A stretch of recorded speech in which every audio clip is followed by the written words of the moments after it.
না, না, এটা পাচ্ছি না, কোথায় আছে আমি এই মুহূর্তে প্রিপেয়ার না, এগুলো বলতে পারবো না এখন। কিন্তু আমি যেটা তোমাদের বলতে চাচ্ছি যে বেশ কিছু বিষয় তোমরা আসলে রিটেনের সময় খেয়াল করো না, যেমন একটা হচ্ছে স্টেরিলাইজেশন। স্টেরিলাইজেশনের উপরে আমরা মাঝে মাঝে প্রশ্ন রাখি কিন্তু রিটেনে। তারপরে তোমার এই যে যেমন মনে করো সাইনোসাইটিস, হ্যাঁ, সাইনোসাইটিস বিশেষ করে তোমার ফাঙ্গাল রাইনো অরবিটাল ডিজিজ। এই ফাঙ্গাল রাইনো অরবিটাল ডিজিজ কিন্তু একটু পড়তে হবে। এগুলা থেকে প্রপটোসিস হয় এবং অনেক, তারপরে তোমার এই যে রাইনোস্পোরোডোসিস, তারপরে তোমার আছে যেমন এই যে মিকোরমাইকোসিস। এই মিকোরমাইকোসিসের কিন্তু প্যাথোজেনেসিস বা এগুলো নিয়ে আমরা কথা বলবো। রিটেনে কিন্তু আমরা কোশ্চেন দেওয়ার চেষ্টা করি। তারপরে হচ্ছে মেডিকেল ইথিক্স। মেডিকেল ইথিক্সের উপরে প্রশ্ন আসার সম্ভাবনা থাকে। এগুলো একটু তোমাদের মাথায় রাখতে হবে। স্টেরিলাইজেশন, তারপরে তোমার হাইপার সেন্সিটিভিটি রিয়াকশন, এইগুলো একটু তোমরা বাড়তি পড়াশোনার মধ্যে রাখবা। আর একটা হচ্ছে ফার্মাকোলজি।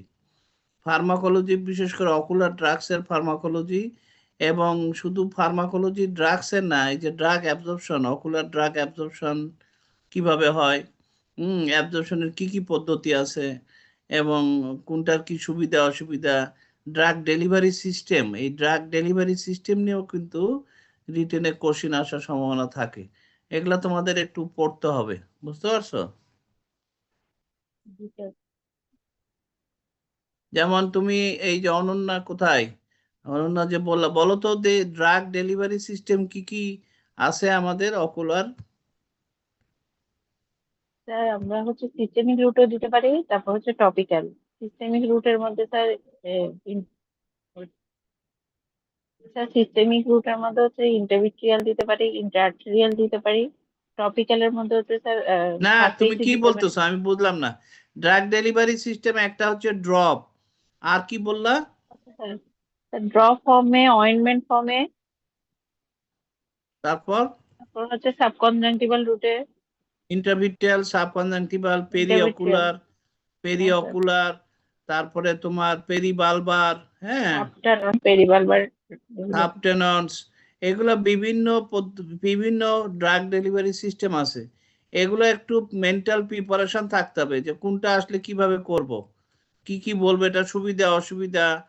যেমন মনে করো যে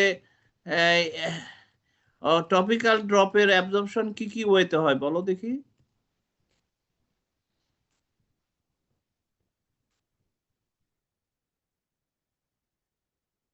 কোনটার অ্যাবজর্পশন ভালো হবে, কোন ড্রাগের অ্যাবজর্পশন ভালো হবে, কোন ড্রাগের অ্যাবজর্পশন কম হবে, কি হলে কম হবে, কি হলে বেশি হবে, এগুলো একটু জানতে হবে, বুঝতে পারছো? বলো, টপিক্যাল ড্রপের অ্যাবজর্পশন, ড্রাগ পেনিট্রেশন কি কি ভাবে হয়?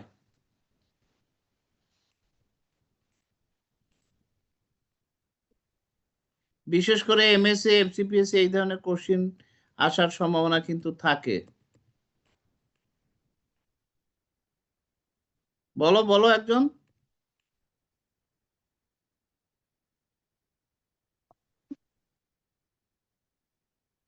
আচ্ছা যাক, এটা প্রিপারেশন নাই, পারবা না। এগুলো প্রিপারেশন তোমাদের নিতে হবে। ড্রাগ ডেলিভারি, হ্যাঁ, অকুলার ড্রাগ ডেলিভারি কি কিভাবে হবে এবং কোনটার কি সুবিধা কি অসুবিধা, কোনটাতে, এগুলো একটু জানতে হবে। স্টেরিলাইজেশন সম্পর্কে জানতে হবে। তারপরে ওই যে বললাম মেডিকেল ইথিক্স, মেডিকেল ইথিক্স, তারপরে বললাম যে তোমার রাইনোস্পোরিডোসিস, তারপরে বললাম fungal, fungal causes of mucormycosis. Mucormycosis, শুধু না, ফাঙ্গাল রাইনো সাইনোসয়েডাল, ফাঙ্গাল মানে ইনভেসিভ ফাঙ্গাল রাইনোসাইনোসাইটিস, বুঝতে পারছো?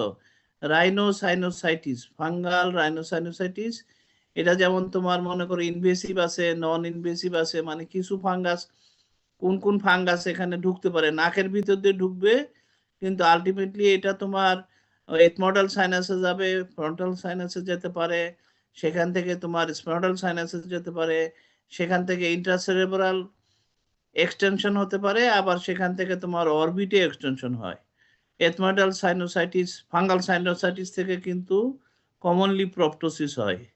হ্যাঁ, এবং সেগুলা কি কি ফাঙ্গাস আছে, যেমন ক্যান্ডিডা, অ্যাসপারজিলাস, এগুলো কিভাবে কি করে, প্রেজেন্টেশন কি হয়, এগুলো একটু পড়তে হবে, টাইপস অফ ফাঙ্গাল সাইনোসাইটিস, কারণ এগুলো আমাদের চোখে এফেক্ট করে।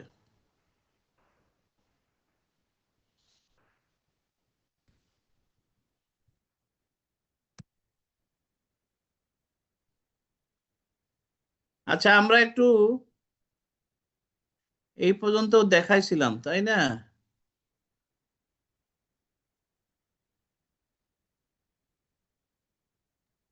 স্যার গতদিন আসসালামু আলাইকুম স্যার। আচ্ছা, স্যার গতদিন আপনি একটা কোয়েশ্চেন করেছিলেন স্যার, যে একটা পেশেন্ট ইউথাইরয়েড, তারপরেও তার প্রোপটোসিস হচ্ছে, এটার কজ স্যার আসলে কোনটা বলবো স্যার? প্রপটোসিস তো হচ্ছে থাইরয়েডের জন্য না, তোমার প্রপটোসিস হচ্ছে অ্যান্টিবডির জন্য। অ্যান্টিবডি যখন তোমার ওই যে IGF-1 রিসেপ্টর যেগুলো আছে এই মাসেলের গায়ে, তারপরে ফ্যাটস ফাইব্রোব্লাস্টের গায়ে, ফ্যাট সেলের গায়ে, অরবিটাল ফ্যাট সেল, ফাইব্রোব্লাস্ট, এগুলোর গায়ে যে IGF-1 রিসেপ্টর আছে, সেই রিসেপ্টরের সঙ্গে যুক্ত হচ্ছে তোমার, এবং TSH রিসেপ্টর, সেই রিসেপ্টরের সঙ্গে যুক্ত হয়ে যাচ্ছে তোমার। শোনো, একটা জিনিস মনে রাখো, যে থাইরয়েডের রিসেপ্টর কিন্তু সারা বডিতে আছে, তাই না? গ্রোথ হরমোনের রিসেপ্টর, থাইরয়েড হরমোনের রিসেপ্টর সারা বডিতে আছে, অল সেলের ভিতরে আছে, দে আর জেনারেলাইজড হরমোন।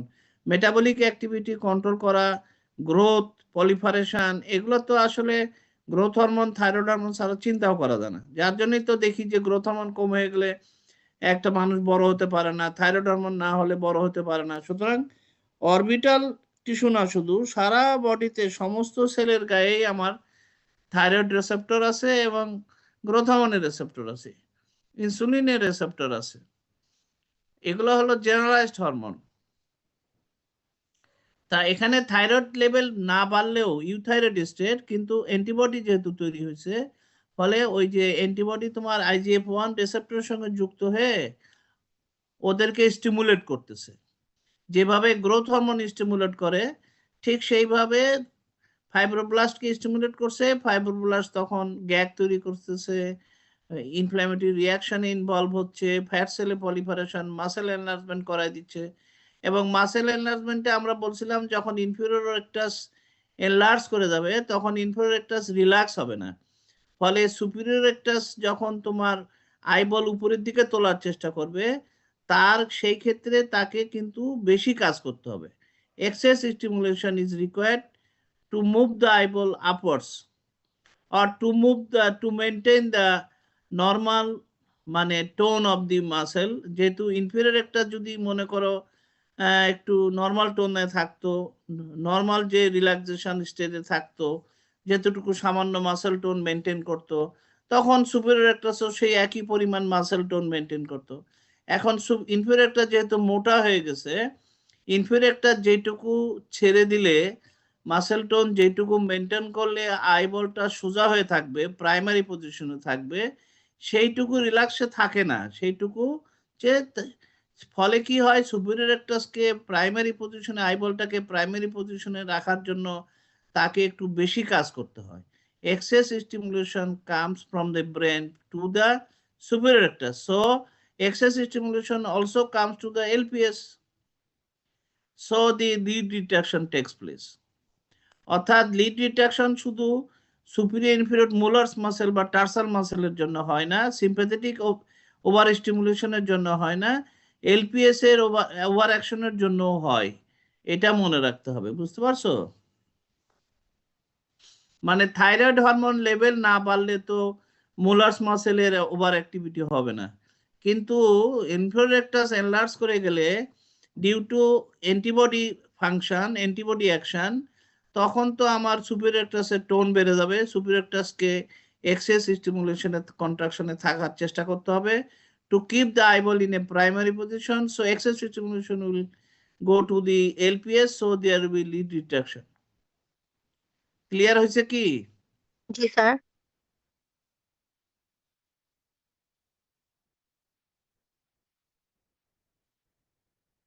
আচ্ছা, এটা আমরা কি বলছিলাম, যাই বল এখানে মুভমেন্টটা রেস্ট্রিক্টেড, তাই না? আমরা দেখতেছি প্রাইমারি টোসিস, টোসিস থাকার জন্য দুইটা চোখের আইলিডকে তুলে রাখা হয়েছে আইবলকে দেখার সুবিধার্থে। আমরা বলছিলাম যে ডেক্সটো ভার্সনে আইবল মুভ করতেছে না, লেবো ভার্সনে খুব একটা মুভ করতেছে না, এলিভেশন হচ্ছে না উপরে, যখন আমরা দেখছি ডেক্সটো এলিভেশন হচ্ছে না, লেবো এলিভেশন, তারপরে ডেক্সটো এলিভেশন হচ্ছে না, শুধুমাত্র ডিপ্রেশন হচ্ছে। এটা আমরা কি বলছিলাম? Sir CPO, chronic progressive external ophthalmoplegia. CPO বলছিলাম, তাই না? Chronic progressive ophthalmoplegia. এই ক্রনিক প্রগ্রেসিভ অপথলমোপ্লাজিয়াতে আমরা বলছিলাম যে পেশেন্টের ডাবল ভিশন হয় না, কারণ যেহেতু ইউনিফর্ম প্যারালাইসিস থাকে, মানে বা লিমিটেশন অফ অ্যাক্টিভিটিটা ইউনিফর্ম হয় দুই চোখেই। মনে করো মিডিয়াল রেক্টাস যেটুকু লিমিটেশন রাইট আই, সেই একই লিমিটেশন লেফট আই, ল্যাটারাল রেক্টাসে যেটুকু লিমিটেশন, দুই চোখে একই লিমিটেশন, এলিভেশনে একই লিমিটেশন। সেই জন্য এখানে কোনো ডাবল ভিশন পেশেন্ট কমপ্লেন করে না, কিন্তু পেশেন্টের টোসিস এবং gradual limitation of ocular movement থাকে।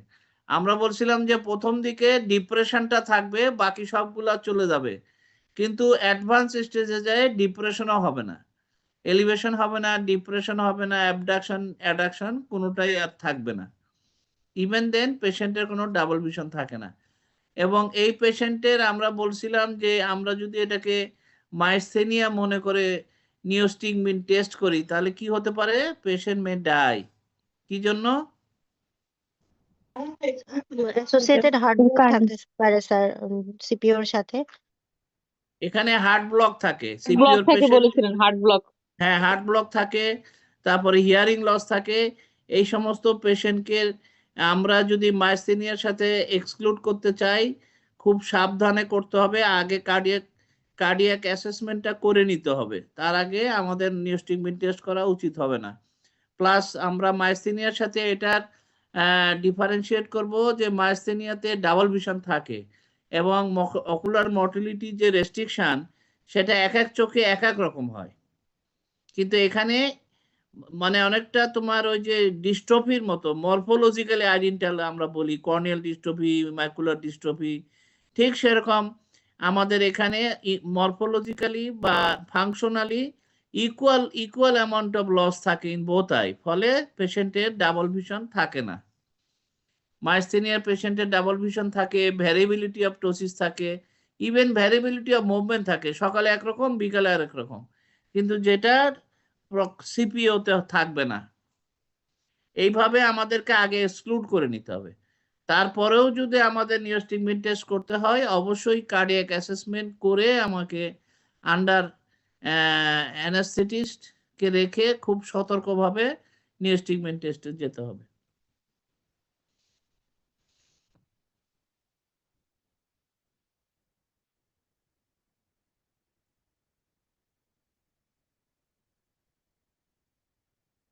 এখানে আমরা প্রাইমারি পজিশন হচ্ছে মাঝখানেরটা, 9টা ছবির একদম মাঝখানেরটা হচ্ছে প্রাইমারি পজিশন। এখানে আমরা কি দেখতে পাচ্ছি,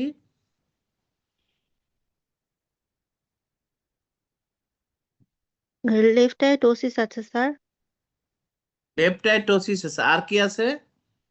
আর ইসোট্রপিয়া আছে সাথে। ইসোট্রোপিয়া মনে হচ্ছে, কি মনে হচ্ছে? ইসোট্রোপিয়া মনে হচ্ছে স্যার লেফট আই প্রাইমারি ইসোট্রোপিয়া মনে পজিশনে। হচ্ছে না এক্সোট্রোপিয়া মনে হচ্ছে? প্রাইমারি পজিশনে স্যার ইসোট্রোপিয়া মনে হচ্ছে, মানে এসোট্রোপিয়া। আচ্ছা, আমরা যদি ডেক্সটো ভার্সন দেখি, ডেক্সটো ভার্সনে কি দেখলাম? ডেক্সটো ভার্সনে আমরা দেখলাম যে নর্মাল আছে, তাই না? Dextro version of both eye is normal. Dextro elevation, dextro sorry levo version of both eye, এখানেও আমরা নর্মাল দেখতেছি। আমরা যখন ডেক্সটো এলিভেশন করলাম তখনও আমরা দেখলাম হচ্ছে, লেবো এলিভেশনও হচ্ছে, কিন্তু আমার লেবো ডিপ্রেশন হচ্ছে, লেবো এলিভেশনও হচ্ছে। তাহলে সমস্যা কোথায় এখানে? স্যার শুধু এলিভেশনের সমস্যা হচ্ছে স্যার। এলিভেশন হচ্ছে না। ডাইরেক্ট এলিভেশন হচ্ছে না, তাই তো? হুম। কিন্তু লেবো এলিভেশন কি হয়েছে? স্যার লেভো এলিভেশনও হয় নাই। লেবো এলিভেশন কম হয়েছে, হয় নাই। ডেক্সট্রো আর এলিভেশন লেভো এলিভেশন দুইটাই একটু কম আছে স্যার। দুটাই কম আছে, ডাইরেক্ট এলিভেশনও কম আছে। তাহলে এটা কি? Monocular elevation defect. Monocular elevation elevation deficit, MED. এটা হচ্ছে এমইডি। এমইডির যে টোসিস থাকে, এখানে যে টোসিসটা আছে, এই টোসিসটা কি জন্য হয়েছে? স্যার সুপার একটা রেস্ট্রিকশন অথবা কাজ করতে পারছে না স্যার, এই জন্য এলপিএস উঠছে না স্যার, এই কারণে টোসিস হয়ে আছে। আচ্ছা, তাহলে এটা এটা কি ট্রু টোসিস না সুডোটোসিস স্যার বোঝা যাবে সিউডোটোসিস কিভাবে? স্যার। স্যার এমইডি সার্জারি করার পরে স্যার যদি ইমপ্রুভ করে যায় স্যার তাহলে সিউডোটোসিস ছিল স্যার, আর আরে যদি দোস্ত, তারপরেও রয়ে আগে যায়। কিভাবে বোঝা যাবে? এক চোখ বন্ধ করতে আমরা এখানে একটা ডাইকে ফিক্স করতে বললে রাইট আইকে ক্লোজ করে দিব।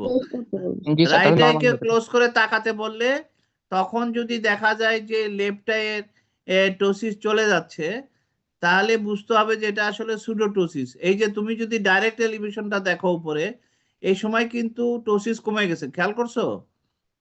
জি স্যার। টোসিস কমে গেছে, তার মানে এইটুকুই টোসিস। টোসিস আছে খুব সামান্য, প্রাইমারি পজিশনে যতটা দেখা যায় ততটা টোসিস না, টোসিস তার চেয়ে কম। তার মানে এখানে সুডোটোসিস এবং ট্রুটোসিসের কম্বিনেশন আছে। So pseudoptosis can be excluded by covering the fixing eye, মানে নর্মাল আইকে ফিক্স করলে তখন আই, এবং আমি যদি লাইটের দিকে তাকাতে বলি, টর্চ লাইটের দিকে, এবং তার যদি তখন একটু টোসিস কারেকশন হয় কিছুটা, তাহলে আমরা বুঝবো ওইটুকু ছিল সুডোটোসিস।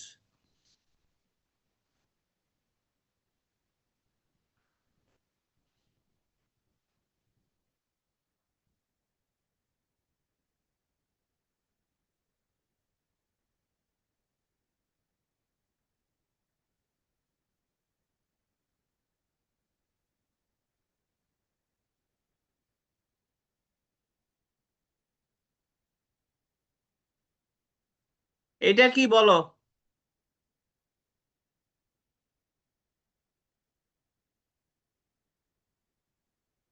উপরের ছবিটা দেখো, উপরের ছবিতে কি দেখা যাচ্ছে?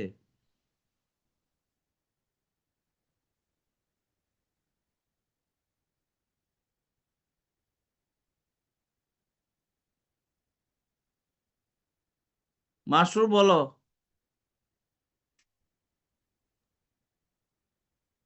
স্যার কোনো গ্রোথ মনে হচ্ছে স্যার। এটা কোনো গ্রোথ মনে হচ্ছে। আর নিচের ছবিতে কি করছে? স্যার নিচের ভালসালভা ছবিতে ম্যানুভার, স্যার ভালসালভা ম্যানুভার করার পরে স্যার না, ভলিউমে বালসাল বেড়েছে বা স্যার। ম্যানো এটা করেন, এটা হচ্ছে হেড বেন্ড করছে, হেড বেন্ড, জি স্যার, হেডব্যান্ড। হেড ডাউন করছে। হেড ডাউন করাতে ওই যে গ্রোথের সাইজটা বড় হয়ে গেছে। তাহলে এটা কি হতে পারে? Very orbital varix. Very good, এটা হচ্ছে অরবিটাল ভ্যারিসেস। অরবিটাল ভ্যারিসকে আমরা বলি পজিশনাল প্রপটোসিস। পজিশনাল প্রপটোসিস কি কি ক্ষেত্রে হবে? মানে পজিশনাল প্রপটোসিস মানে size of the proptosis will be change due to change of position. Position change করলে, বডির পজিশন চেঞ্জ করলে, হেডের পজিশন চেঞ্জ করলে ওই প্রপটোসিসের সাইজটা চেঞ্জ হয়ে যায়। এটা কি কি ক্ষেত্রে হবে? Sir orbital varies, capillary হেমানজিওমা। না, ক্যাপিলারি হেমানজিওমাতে ক্যাপিলারি হেমানজিওমা হবে ক্রাইং এ বড় হবে, ক্রাইং এ। আর একটা আমরা বলি মেনিঙ্গোসিল বা লিম্ফোমা। মেনিঙ্গোমাইলোসিল। মেনিঙ্গোসিল বা মেনিঙ্গোমাইলোসিলে তোমার পজিশনাল প্রপটোসিস হয়। এই যে দেখো এখানে দেখে নাও, পজিশনাল প্রপটোসিস হবে অরবিটাল ভ্যারিস এবং মেনিঙ্গোমাইলোসিল অথবা মেনিঙ্গোসিল।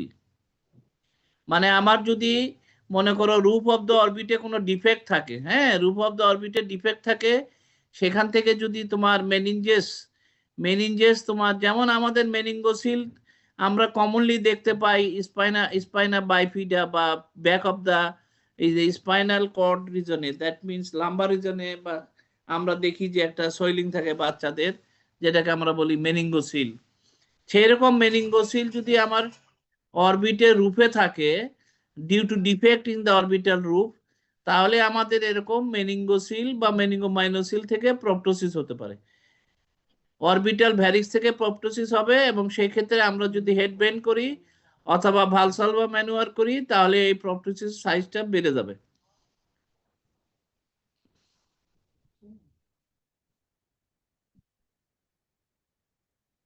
এখানে কি দেখা যাচ্ছে?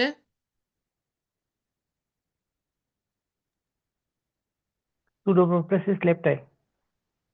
হ্যাঁ, Pseudoproptosis lepti. আর রাইট Enophthalmos আইতে right কিছু eye. নাই? Enophthalmos. স্যার আপার সালকাস ডিপেন্ডিং হচ্ছে স্যার রাইট আই। রাইট আইতে কি আছে? আপার লিড সালকাসটা ডিপেন্ডিং Enophthalmos আছে হচ্ছে স্যার, অরবিটাল ভলিউম কমে গেছে, চোখটা নিচের দিকে বসে গেছে মনে হচ্ছে। রাইট আইতে আমরা এনঅপথ্যালমাস আছে, তাই না? রাইট আইতে এনঅপথ্যালমাস না লেফট আইতে প্রপটোসিস, বলো। রাইট আইতে enophthalmos Right sir, eye orbital enophthalmos. Volume কম। কিভাবে বুঝলা? Deep upper sulcus. অরবিটাল সালকাসটা ডিপ, সুপিরিয়র অরবিটাল সালকাস এটা ডিপ হয়ে গেছে অনেক, হ্যাঁ, ডিপ হয়ে গেছে। So it is a case of enophthalmos. এখন কোন কোন অরবিটাল ডিজিজে এনঅপথ্যালমাস হয় বলো? Sir orbital sir flow floor fracture ফ্র্যাকচারে আছে। হতে পারে স্যার। ফ্লোর ফ্র্যাকচার হলে সেই ক্ষেত্রে আমরা আইবলের একটু হাইপোট্রোপিয়া পাবো, একটু নেমে যাবে নিচের দিকে। এখানে কিন্তু আইবল নামে নাই। হ্যাঁ, তোমার কথা ঠিক আছে, অরবিটাল ফ্লোর ফ্র্যাকচারে আমাদের একটু এনঅপথ্যালমাস হয় এবং একটু ডাউনওয়ার্ড ডিসপ্লেসমেন্ট হয় এবং এলিভেশন প্রবলেম থাকে, কিন্তু এখানে তো আমাদের ডাউনওয়ার্ড ডিসপ্লেসমেন্ট হয়নি। তাহলে আর কি কারণে হতে পারে অরবিটাল ডিজিজ হুইচ কজেস এনঅপথ্যালমাস?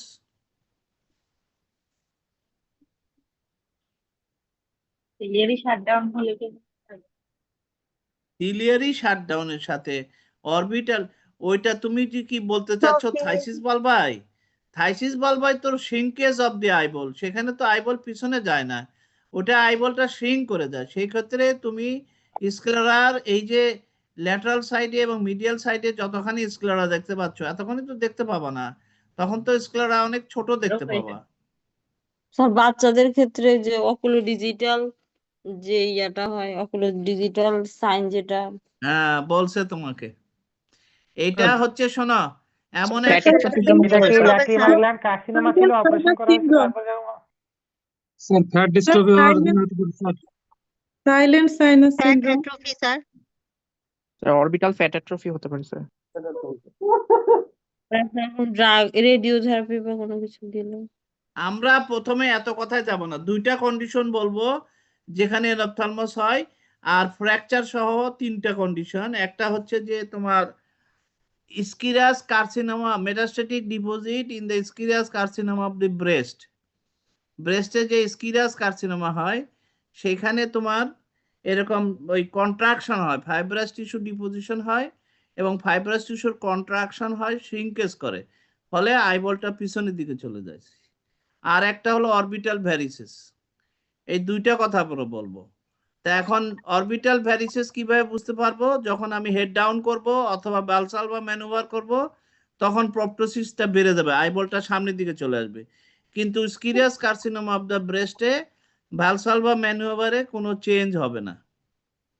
অর্থাৎ এখানে এনঅপথ্যালমাস হয়েছে, আমরা যদি সিটি স্ক্যান করি তাহলে ডায়াগনোসিস করে ফেলতে পারবো, তার আগেই আমাদের ওই যে ভালসালভা ম্যানুভার করতে হবে অথবা হেড ডাউন করতে হবে।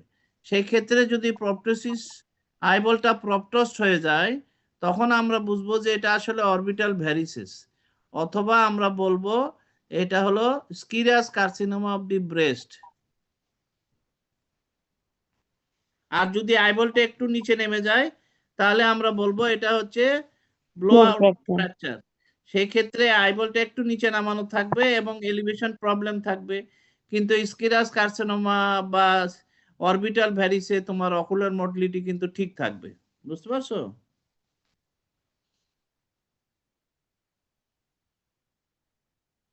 এই যে আমরা এখানে দেখাচ্ছি ব্রেস্ট মেটাস্টেসিস করলে এরকম এনঅপথ্যালমাস দেখা যায়।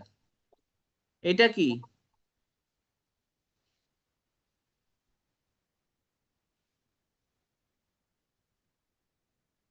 Sir sir lacrimal deep gland carcinoma left dermoid side. অথবা ল্যাক্রিমাল গ্ল্যান্ড গ্রোথ হতে পারে স্যার। ল্যাক্রিমাল গ্ল্যান্ড টিউমার হলে তোমার কি আইবল ডাইরেক্ট ডাউনওয়ার্ড যাবে না ইনো যাবে? স্যার ইনো যাবে স্যার, এটা ডিপ ডার্মাইড হতে পারে স্যার। Inward down. আচ্ছা শোনো, এখানে কি আইবলের ইনওয়ার্ড মুভমেন্ট হয়েছে কিনা, ইনওয়ার্ড ডিসপ্লেসমেন্ট হয়েছে কিনা কিভাবে বোঝা যাবে?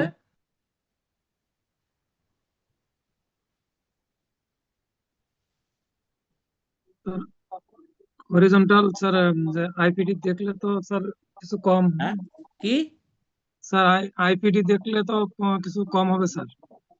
আইপিডি এখানে কিভাবে মাপবা? আইপিডি তো উল্টাপাল্টা হবে।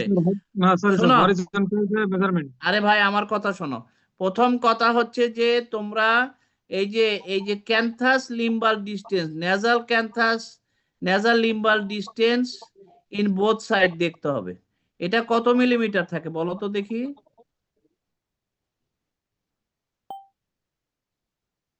বলে স্যার এত কঠিন কোশ্চেন ধরলেন। প্রথম কথা হচ্ছে ক্যান্থাস টু ক্যান্থাস ডিস্টেন্স কত? Sir around 30 millimetre, 28. 28 to 28 30 থেকে 30 মিলিমিটার, তাই না? তাহলে এর ভিতরে কর্নিয়া কত মিলিমিটার? স্যার 12। 12 মিলিমিটার। তাহলে বাকি কত থাকলো? বাকি তোমার এই 18 মিলিমিটার বা 16 মিলিমিটার থাকলো তোমার স্ক্লেরা দেখা যাচ্ছে। ঠিক আছে, এই পাশে তোমার মনে করো যে ওই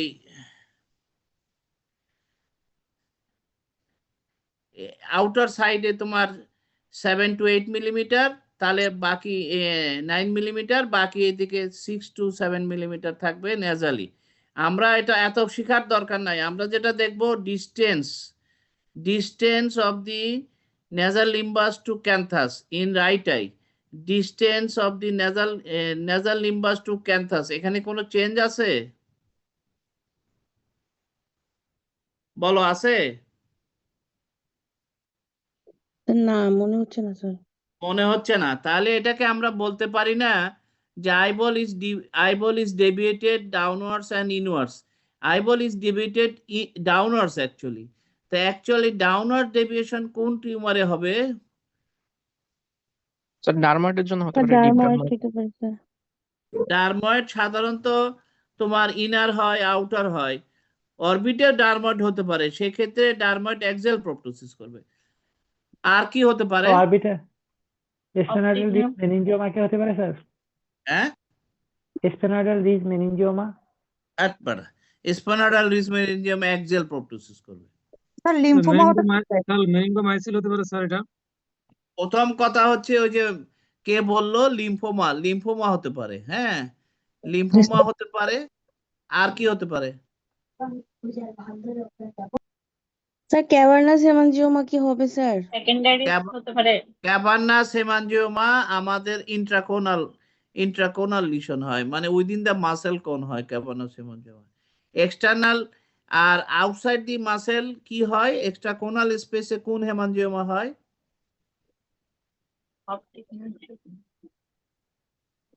শারমিন বলো, এক্সট্রাকোনাল স্পেসে কোন হেমানজিওমা হয়? অপটিক নার্ভ শীথ ও তো meningioma capillary হেমানজিওমা sir. Capillary capillary হেমানজিওমা।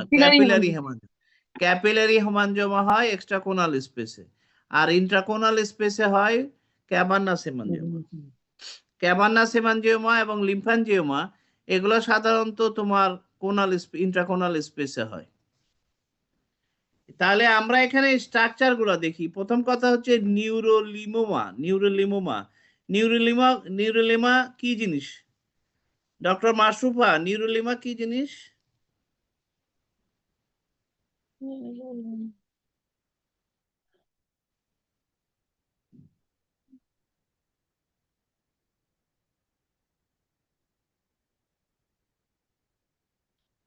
আচ্ছা শারমিন বলো, নিউরোলিমা কি জিনিস?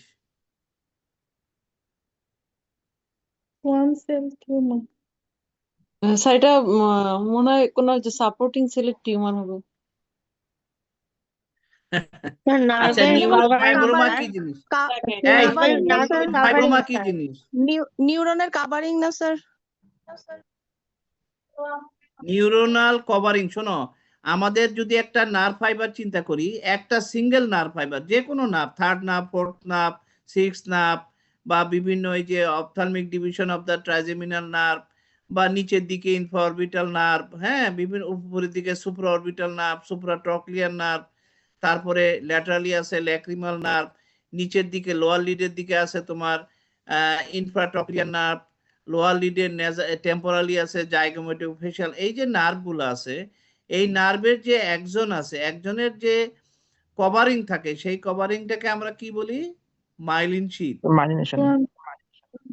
এবং এই মাইলিন শীথ কি দিয়ে তৈরি হয়? এই সমস্ত নার্ভের স্যার সোয়ান সোয়ান সেল দিয়ে তৈরি হয়। সোয়ান সেল, সোয়ান সেল দিয়ে হয়। শোনো, সোয়ান সেল দিয়ে হয়। এই সোয়ান সেল দিয়ে হয়, এবং এই সোয়ান সেলের যে মেমব্রেন, সেল মেমব্রেন, এটাকে কভার করে, এক্সটেনশন হয়ে পেঁচায় ফেলে, শাড়ির মতো পেঁচায় ফেলে। তো সেরকম কিন্তু সোয়ান সেলের যে সেল বডিগুলা, এরা আবার একটা লেয়ার তৈরি করে ওই মাইলিন শীথের বাইরের দিক দিয়ে, যেটার নাম হলো neurilemmal sheath. Cell body of the Schwann cell দিয়ে নিউরোলেমাল শীথ হয়। এইটার যখন টিউমার হবে তখন সেটাকে আমরা বলি নিউরোলিমোমা। হ্যাঁ, এবং neurilemmoma is one of the important tumour of the orbit. যেমন যে কোনো নার্ভ থেকে এটা হতে পারে। এরকম মানে টিউমারটা হবে যদি নিচের দিকে হয়, ইনফরবিটাল নার্ভের হয়, তাহলে নিচের দিকে হবে। নিউরোলিমোমা একটা সাইট, লিম্ফোমা, নিউরোলিমোমা। তারপরে তুমি যদি এটা বাচ্চা হয়, মনে করো এটা যদি একটা 10 বছরের বাচ্চা হয়, তাহলে কি হবে? এরকম একটা উপরে টিউমার। লিউকেমিয়া। নো, র‍্যাপডোমায়োসার্কোমা বাচ্চাদের হয়, মনে রাখবা। ফার্স্ট ডিকেড, শেষের দিকে 8-10 বছরের বাচ্চাদের হয় rapidly developing proptosis with lid swelling, এবং সেটা হয় কমনলি র‍্যাপডোমায়োসার্কোমার মোস্ট কমন সাইট হচ্ছে সুপিরিয়র নেজাল সাইট, অর্থাৎ সুপিরিয়র অরবিটে অথবা সুপিরিয়র নেজাল অরবিটে, এই জায়গায় হয়। সে আইবলকে হঠাৎ করে একটা চোখের আইবল নিচের দিকে নেমে গেছে এটা, এবং এর লিডটা সলেন হয়ে গেছে, 1 মাসের ভিতরে এরকম দেখা দিবে, যেটাকে আমরা বলি র‍্যাপডোমায়োসার্কোমা। বাচ্চাদের হয় র‍্যাপডোমায়োসার্কোমা। এটাতে কি বনি ইরোশন থাকে? র‍্যাপডোমায়োসার্কোমা বনি ইরোশন হওয়ার কোনো সুযোগই নাই। 1 মাসের মধ্যে দেখা দিবে, 3 মাসের মধ্যে বাচ্চা মরে যাবে। It is so dangerous tumour. আচ্ছা বলো, একটা অরবিটাল টিউমার বনে কি কি চেঞ্জ করতে পারে? যেহেতু বললা স্যার বোন বনে ডিস্ট্রাকশন করতে পারে, ইরোশন, যেগুলো হচ্ছে স্যার কার্সিনোমা, সেগুলো বোন ডিস্ট্রাকশন করবে। বনি তারপরে ডিস্ট্রাকশন বলো না, বলো যে বোন ইরোশন করতে পারে। আর কি? স্যার বোন ইনডেন্টেশন করতে পারে স্যার। ইনডেন্টেশন কে করে? স্যার যেমন হচ্ছে স্যার স্যার বিনাইন লেশন গুলো করে স্যার। বিনাইন লেশন গুলো হচ্ছে ইনডেন্টেশন করবে স্যার। বেনাইন টিউমার গুলা ইনডেন্টেশন করতে পারে, প্রেসার ইফেক্ট, তাই না? প্রেসার ইফেক্টের জন্য ইনডেন্টেশন করে। আর ম্যালিগন্যান্ট টিউমার গুলা তোমার ইরোশন করে। ইরোশন আর ইনডেন্টেশন কিভাবে বোঝা যায়? স্যার সেটা তো ইনডেন্টেশনে কঠিন পেইন প্রশ্ন। থাকবে না স্যার, ইরোশনে পেইন থাকবে। আর স্যার ইমেজিং করে বুঝতে পারবো স্যার।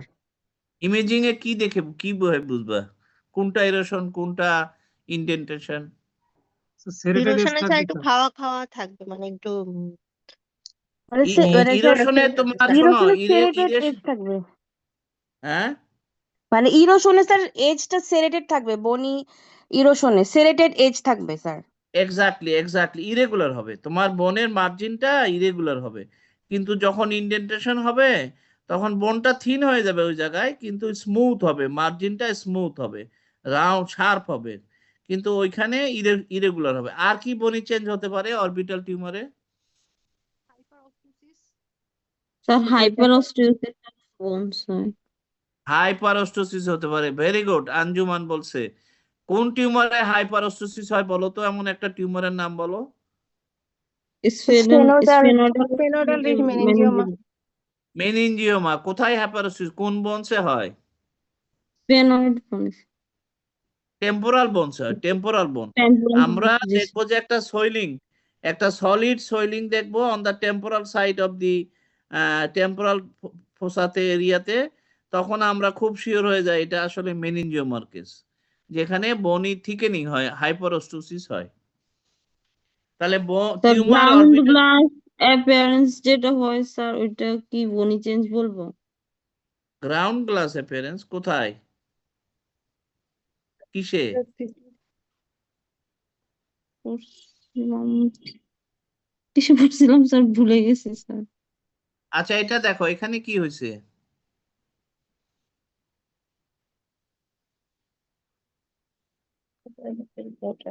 প্রপটোসিস আছে তাই না? Down and Process outward. dystopia, sir, outwards. Down and outwards এখানে আইবলিস, এটা কি, এটাকে আমরা বলবো অ্যাবএক্সিয়াল প্রপটোসিস, মানে non axial proptosis. Eyeball is protruded forwards and outward. এখানে দেখলাম eyeball is protruded forwards and downwards, so the tumour mass is located in the upper orbit, that means the presence of muscle থেকে হতে পারে বাচ্চাদের abdomen sarcoma. আমরা বললাম যে যদি ইভেন ল্যাক্রিমাল গ্ল্যান্ড টিউমারও তুমি বলতে পারো, আমরা নিব এটাকে ল্যাক্রিমাল গ্ল্যান্ড টিউমার। তারপরে হতে বললাম যে লিম্ফোমা হতে পারে, তারপরে বললাম কি বললাম, নিউরোলিমোমা হতে পারে, না নিউরোলিমোমা হতে পারে।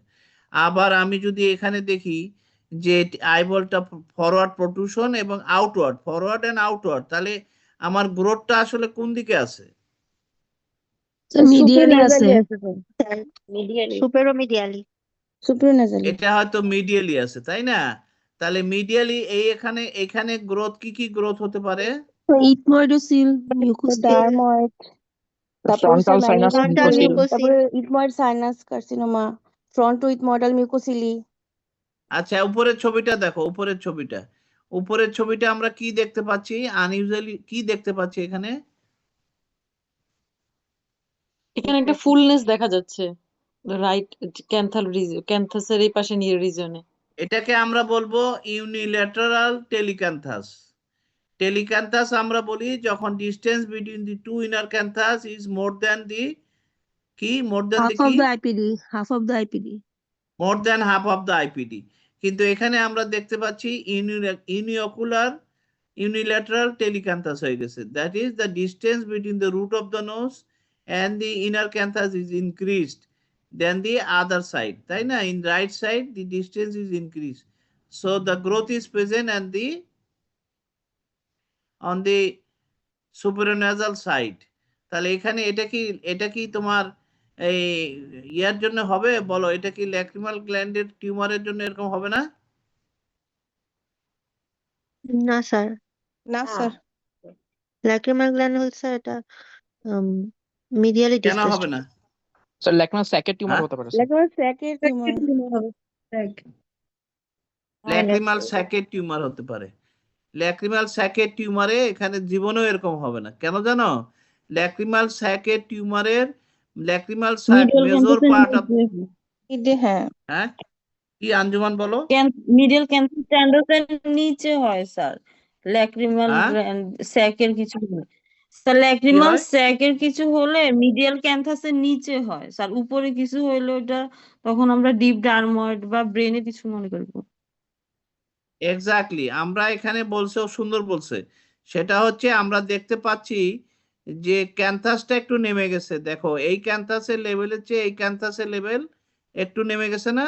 দেখো ভালো করে, এখানে একটু নেমে গেছে এবং so the major growth is present above the major part of the growth is present above the level of the medial palpebral ligament.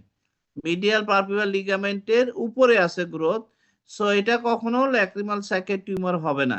Lacrimal স্যাকের টিউমারের major part of the tumour must be present below the medial palpebral ligament. A small part may present above the medial palpebral, but major part will lie below the medial palpebral ligament. Here, the major part of the growth is located above the medial palpebral ligament. And if we see that in the left side there is a sulcus, but the sulcus is obscured, the sulcus is disappears, তাই না? এখানে কোনো orbital sulcus নাই, so the growth must be here. এখানে কি কি growth হতে পারে? স্যার ইট মডেল সাইনাস ডিপ এটা আমার অ্যাঙ্গুলার হতে পারে এথমোডাল সাইনাস মিকোসিল হতে পারে, এটা ফ্রন্টাল সাইনাস মিকোসিল হতে পারে। এই যে দেখো এখানে আমরা দেখতেছি নিচের ছবিটা দেখো, একই ব্যাপার, ইউনিঅকুলার টেলিক্যান্থাস হয়ে গেছে এবং there is a growth at the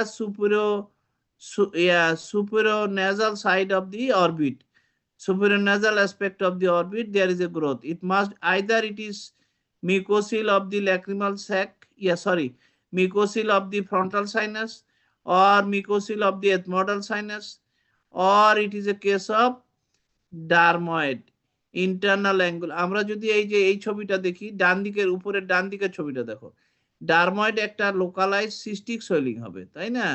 এটা হচ্ছে ইন্টারনাল অ্যাঙ্গুলার ডারময়েড। তাহলে আমরা যদি এখানে দেখি সিটি স্ক্যান করে, উপরের ছবিতে আমরা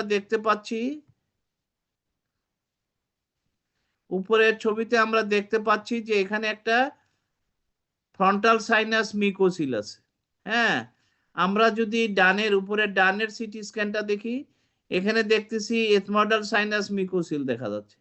আর নিচের ছবিতে দেখো আমরা দেখা যাচ্ছে একটা সিস্টিক সোয়েলিং, এইটা আমরা দেখতেছি ইন দা ডার্ময়েড।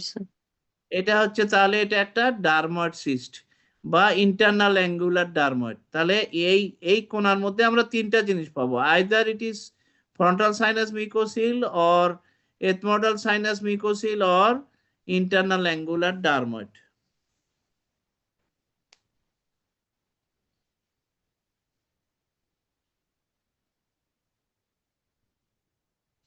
আচ্ছা, এই পেশেন্টটা দেখো, এই পেশেন্টের প্রবলেমটা কি আছে দেখো, বের করো।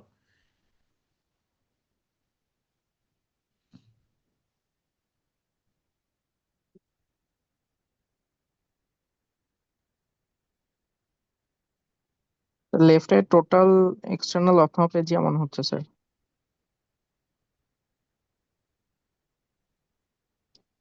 আর স্যার লেফট অনেক আইতে ইনফ্লেম স্যার, এটা রেড কনজেস্টেড।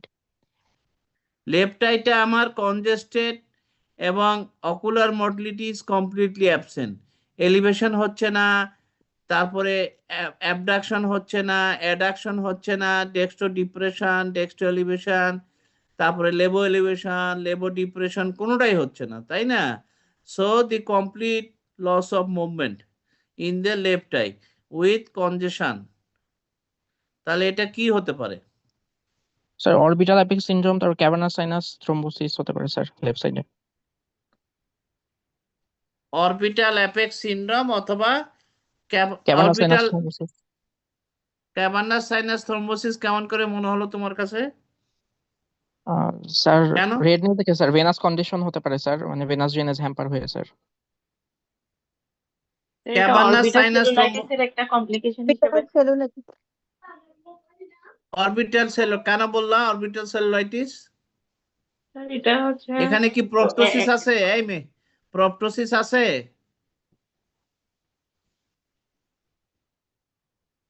এখানে তো কোনো প্রপটোসিস নাই। অরবিটাল সেলুলাইটিসে তো প্রপটোসিস থাকতে হবে।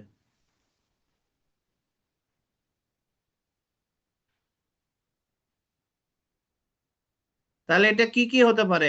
এখানে প্রপটোসিস নাই, সুতরাং এটা আমার কনজেশন আছে, এই এই টোটাল অপথ্যালমিকজের কারণ কি কি হবে বলো? Superior orbital fissure syndrome, orbital apex syndrome, cavernous sinus thrombosis. আচ্ছা ডক্টর রিয়াসাত বলো, এটা সুপিরিয়র অরবিটাল ফিশার সিনড্রোম না তোমার কি বলে অরবিটাল অ্যাপেক্স সিনড্রোম, কিভাবে ডিফারেন্সিয়েট করবা ডক্টর রিয়াসাত?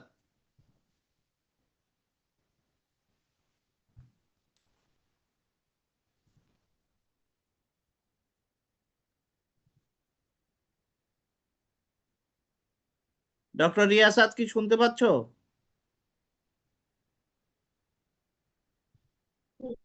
শুনতে পাচ্ছ না? মাশরুফা বলবা, বলো। লাইট রিফ্লেক্স দিয়ে ভিশন দেখতে হবে, পিপলের লাইট রিফ্লেক্স দেখতে হবে, আর হচ্ছে স্যার অপটিক নার্ভ ফাংশন দেখবো স্যার। যদি অপটিক নার্ভ ফাংশন ডিফেক্ট থাকে তাহলে হচ্ছে অরবিটাল অ্যাপেক্স সিনড্রোম হবে। আরে বাবা এত পেঁচাও কেন, তুমি সোজা করে বলো। যদি ভিজুয়াল অ্যাকুইটি নর্মাল থাকে, ভিশন যদি ভালো থাকে, তাহলে এটা সুপিরিয়র ফিশার সিনড্রোম। আর যদি এই অকুলার মোটিলিটি ডিফেক্টের সাথে যদি ভিশন কমে যায়, তাহলে এটা অরবিটাল অ্যাপেক্স সিনড্রোম। মানে হচ্ছে যদি অপটিক নার্ভ ইনভলভ হয় তাহলে এটা অরবিটাল অ্যাপেক্স সিনড্রোম, আর যদি অপটিক নার্ভ ইনভলভ না থাকে তাহলে এটা সুপিরিয়র অরবিটাল ফিশার সিনড্রোম। এই তো কথা, তাই না? আচ্ছা, এখানে ও যে বলছে ক্যাভার্নাস সাইনাস থ্রম্বোসিস, এই ক্যাভার্নাস সাইনাস থ্রম্বোসিস তোমরা পরীক্ষার সময় অন্তত কেসের ক্ষেত্রে বলো না। ক্যাভার্নাস সাইনাস থ্রম্বোসিসের কোনো পেশেন্ট আমাদের কাছে আসবে না, ওই কেস হিসেবে আসবে না, কারণ তার সিস্টেমিক ফিচার থাকবে, সে খুব ইল হেলথ থাকবে, খুব টক্সিক থাকবে, তার পক্ষে এসে এই পরীক্ষার হলে তোমাকে কেস দেখাইতে দিবে না। এটা কি ক্যাভার্নাস সাইনাস ক্যারোটিড বলা যাবে? হ্যাঁ ক্যারোটিড ফিস্টুলা বলা যাবে স্যার? সিসিএফ শুনতে পাচ্ছি না, জোরে বলো। স্যার এটা কি ক্যারোটিড ফিস্টুলা বলা যাবে? না, ক্যারোটিকে ক্যাভার্নাস ফিস্টুলা তো পালসেটাইল প্রপটোসিস হবে, সেখানে তো টোটাল লস অফ মুভমেন্ট হয় না। তো কে বলছে তোমাকে? ক্যারোটিকে ক্যাভার্নাস ফিস্টুলা কি কমপ্লিট লস অফ মুভমেন্ট হয়? হয় না। প্রপটোসিস থাকে, কনজেশন থাকে, কিন্তু এরকম প্রপটোসিস হয় না, লস অফ মুভমেন্ট হয় না। এই যে দেখো আমরা কি দেখাচ্ছি, proptosis with ophthalmoplegia, orbital apex syndrome, superior orbital fissure syndrome, হ্যাঁ, অথবা নিউরোলিমোমা অ্যারাইজিং। এটা দরকার নাই তোমার আইসি, এগুলো আমাদের দরকার নেই। আমরা মূলত দুইটা বলবো, এটাকে এর সাথে যদি আমরা ক্যাভার্নাস সাইনাস থ্রম্বোসিস বলি, সেই কেসটা আসলে আমাদের কাছে এইভাবে আসবে না, এটা আমরা বলি না।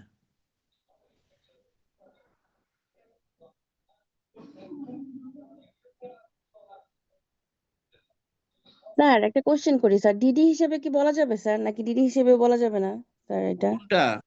স্যার এই যে ক্যাভার্নাস সাইনাস থ্রম্বোসিসটা, এটা কি স্যার ডিডি হিসেবে বলতে পারবো নাকি স্যার বলারই দরকার নাই? আচ্ছা ঠিক আছে, cavernous sinus thrombosis DD exclude করো। স্যার ক্যাভার্নাস সাইনাস থ্রম্বোসিস হলে স্যার র্যাপিড অনসেট হবে, তারপর হচ্ছে স্যার ইউনিল্যাটারাল বা বাইল্যাটারাল প্রোপ্টোসিস থাকবে, তারপর হচ্ছে স্যার এখানে হচ্ছে স্যার থার্ড থেকে, মানে এখানে 6 ক্রেনিয়াল নার্ভ, মানে multiple cranial nerve sir involve হবে এখানে স্যার। এখানে তো মাল্টিপল হয়েছে, 3 4 6 তিনটাই তো গেছে। জি স্যার। স্যার তারপরে ম্যাক্সিলারি ডিভিশন ইনভলভ হবে কিনা স্যার ওইটা দেখে বুঝতে পারবো স্যার। জি স্যার। প্রথম কথা হচ্ছে ক্যাভার্নাস সাইনাস থ্রম্বোসিসে তোমার কর্নিয়াল সেন্সেশন চলে যাবে, ঠিক আছে? যেহেতু আমার 5 V1 এবং V2 lateral wall of the cavernous সাইনাসে থাকে, সেই জন্য আমার কর্নিয়াল সেন্সেশন, আইলিডের sensation, lower lid, upper lid দুইটাই চলে যাবে, প্লাস কর্নিয়াল সেন্সেশন চলে যাবে, প্লাস তোমার এই প্রপটোসিস থাকতে হবে, হিউজ প্রপটোসিস থাকবে। তোমাকে বুঝতে হবে যখন আমার অরবিটাল অ্যাপেক্সে কোনো জিনিস থাকে, কোনো গ্রোথ থাকে, মানে ইনফ্ল্যামেটরি মাস থাকে, তখন কিন্তু এত বেশি প্রপটোসিস হবে না। কিন্তু ক্যাভার্নাস সাইনাস থ্রম্বোসিস মানে venous drainage of the eye orbit is occluded. Venous drainage যেহেতু হতে পারবে না, সুতরাং খুব র্যাপিডলি এখানে প্রপটোসিস হবে, হ্যাঁ, দ্রুতই এখানে প্রপটোসিস হবে due to orbital congestion. Orbital tissue congested হয়ে যাবে, ফলে প্রপটোসিসটা বেশি হবে। plus within a week the other eye will also be involved because of intercavernous sinus দিয়ে ইন্টারক্যাভানাস আরেকটা ক্যাভানাসে চলে যাবে এবং পেশেন্ট খুব টক্সিক হয়ে যায়, এই জন্য এটা আমরা আসি না সাধারণত। বলতে পারো, এক্সক্লুড করতে পারলেই হবে। স্যার এটাকে অরবিটাল মায়োসাইটিস কি বলা যাবে স্যার? অরবিটাল মায়োসাইটিস বলা যাবে, that is a point. You can say it is a case of orbital myositis. Orbital myositis সাধারণত দুই রকম হয়, একটা হচ্ছে ইউনিঅকুলার সিঙ্গেল মাসেল ইনভলভমেন্ট, আর একটা হচ্ছে অল মাসেল ইনভলভমেন্ট। হ্যাঁ, IgG4 ডিজিজ আছে, তোমরা কতটা জানো জানি না। IgG4 রিলেটেড মায়োসাইটিস, সেই ক্ষেত্রে তোমার অল মাসেল ইনভলভ হয়ে গেছে, ইনফ্ল্যামড হয়ে গেছে, সেই জন্য মাসেলের মুভমেন্ট চলে গেছে, কনজেশন আছে, এটা হতে পারে, মায়োসাইটিস হতে পারে। কিন্তু ইনঅকুলার মায়োসাইটিস হলে আবার এরকম হবে না, অল মাসেল। যেমন এখানে আমরা দেখতেছি, কি দেখতেছি,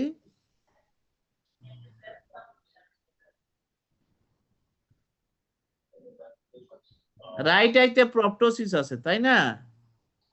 রাইট আইতে প্রপটোসিস আছে এবং তোমার এই যে দেখো নিচের সিটি স্ক্যানে আমরা দেখাচ্ছি, সিটি স্ক্যান না তো, এটা MRI আছে। যাই হোক, আমরা এই যে দেখাচ্ছি মিডিয়াল রেকটাস সলেন, আমরা যদি দুইটা আলাদা কম্পেয়ার করি তাহলে দেখতে পাচ্ছি medial rectus swollen and irregular margin, তার মানে ইট ইজ ইনফ্ল্যাম, মিডিয়াল রেকটাসে ইনফ্ল্যামেশন আছে, সেই জন্য মিডিয়াল রেকটাস অনেক থিক হয়ে গেছে, সেই জন্য চোখটাও লাল হয়ে গেছে এবং একটু প্রপটোসিস আছে। এটা একটা মায়োসাইটিসের কেস, কিন্তু মায়োসাইটিস এখানে শুধুমাত্র একটা মাসেল ইনভলভ হয়েছে। আবার এরকম অনেক মায়োসাইটিস পাওয়া যাবে যেখানে সবগুলো মাসেল ইনভলভ হয়ে গেছে।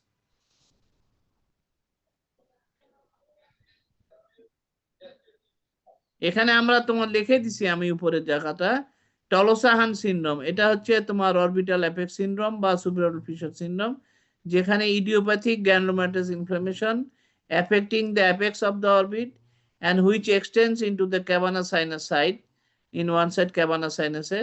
তখন আমরা শোনো, একটা MRI বা সিটি স্ক্যান দেখার সময় সবসময় মনে রাখবা দুই পাশ কম্পেয়ার করবা, যদি কোনো কিছু ধরতে চাও তাহলে দুইটা পাশ কম্পেয়ার করবো। যেমন যদি এখানে তুমি আইবল দুটো দেখো একই রকম আছে, তারপরে বিহাইন্ড দি আইবল দুইটা একই রকম আছে, কিন্তু এখানে এসে in the reason of the cavernous sinus বা সেলাটারসিকা রিজনে আমরা দেখতেছি in one side the hyper intense lesion দেখা যাচ্ছে, দেন দি আদার সাইড, এখানে রাইট সাইডে আমরা ওরকম কোনো হাইপার ইন্টেন্স লিশন দেখতে পাচ্ছি না, কিন্তু লেফট সাইডে একটা হাইপার ইন্টেন্স লিশন দেখতে পাচ্ছি which is extended from the apex of the orbit to the cavernous side, এই যে লাল অ্যারো দিয়ে দেখানো হচ্ছে, তাহলে এটা হচ্ছে আমাদের Tolosa-Hunt syndrome, idiopathic granulomatous inflammation of the apex of the orbit extending up to the cavernous sinus. It is called Tolosa-Hunt syndrome. Steroid দিলে, হাই ডোজ স্টেরয়েড দিলে ভালো হয়ে যায়। এটার কারণ কি? এই গ্রানুলোমাটাস ইনফ্লামেশনের আমরা কোনো ইটিওলজি জানি না, এটা হচ্ছে idiopathic granulomatous inflammation of the apex of the orbit.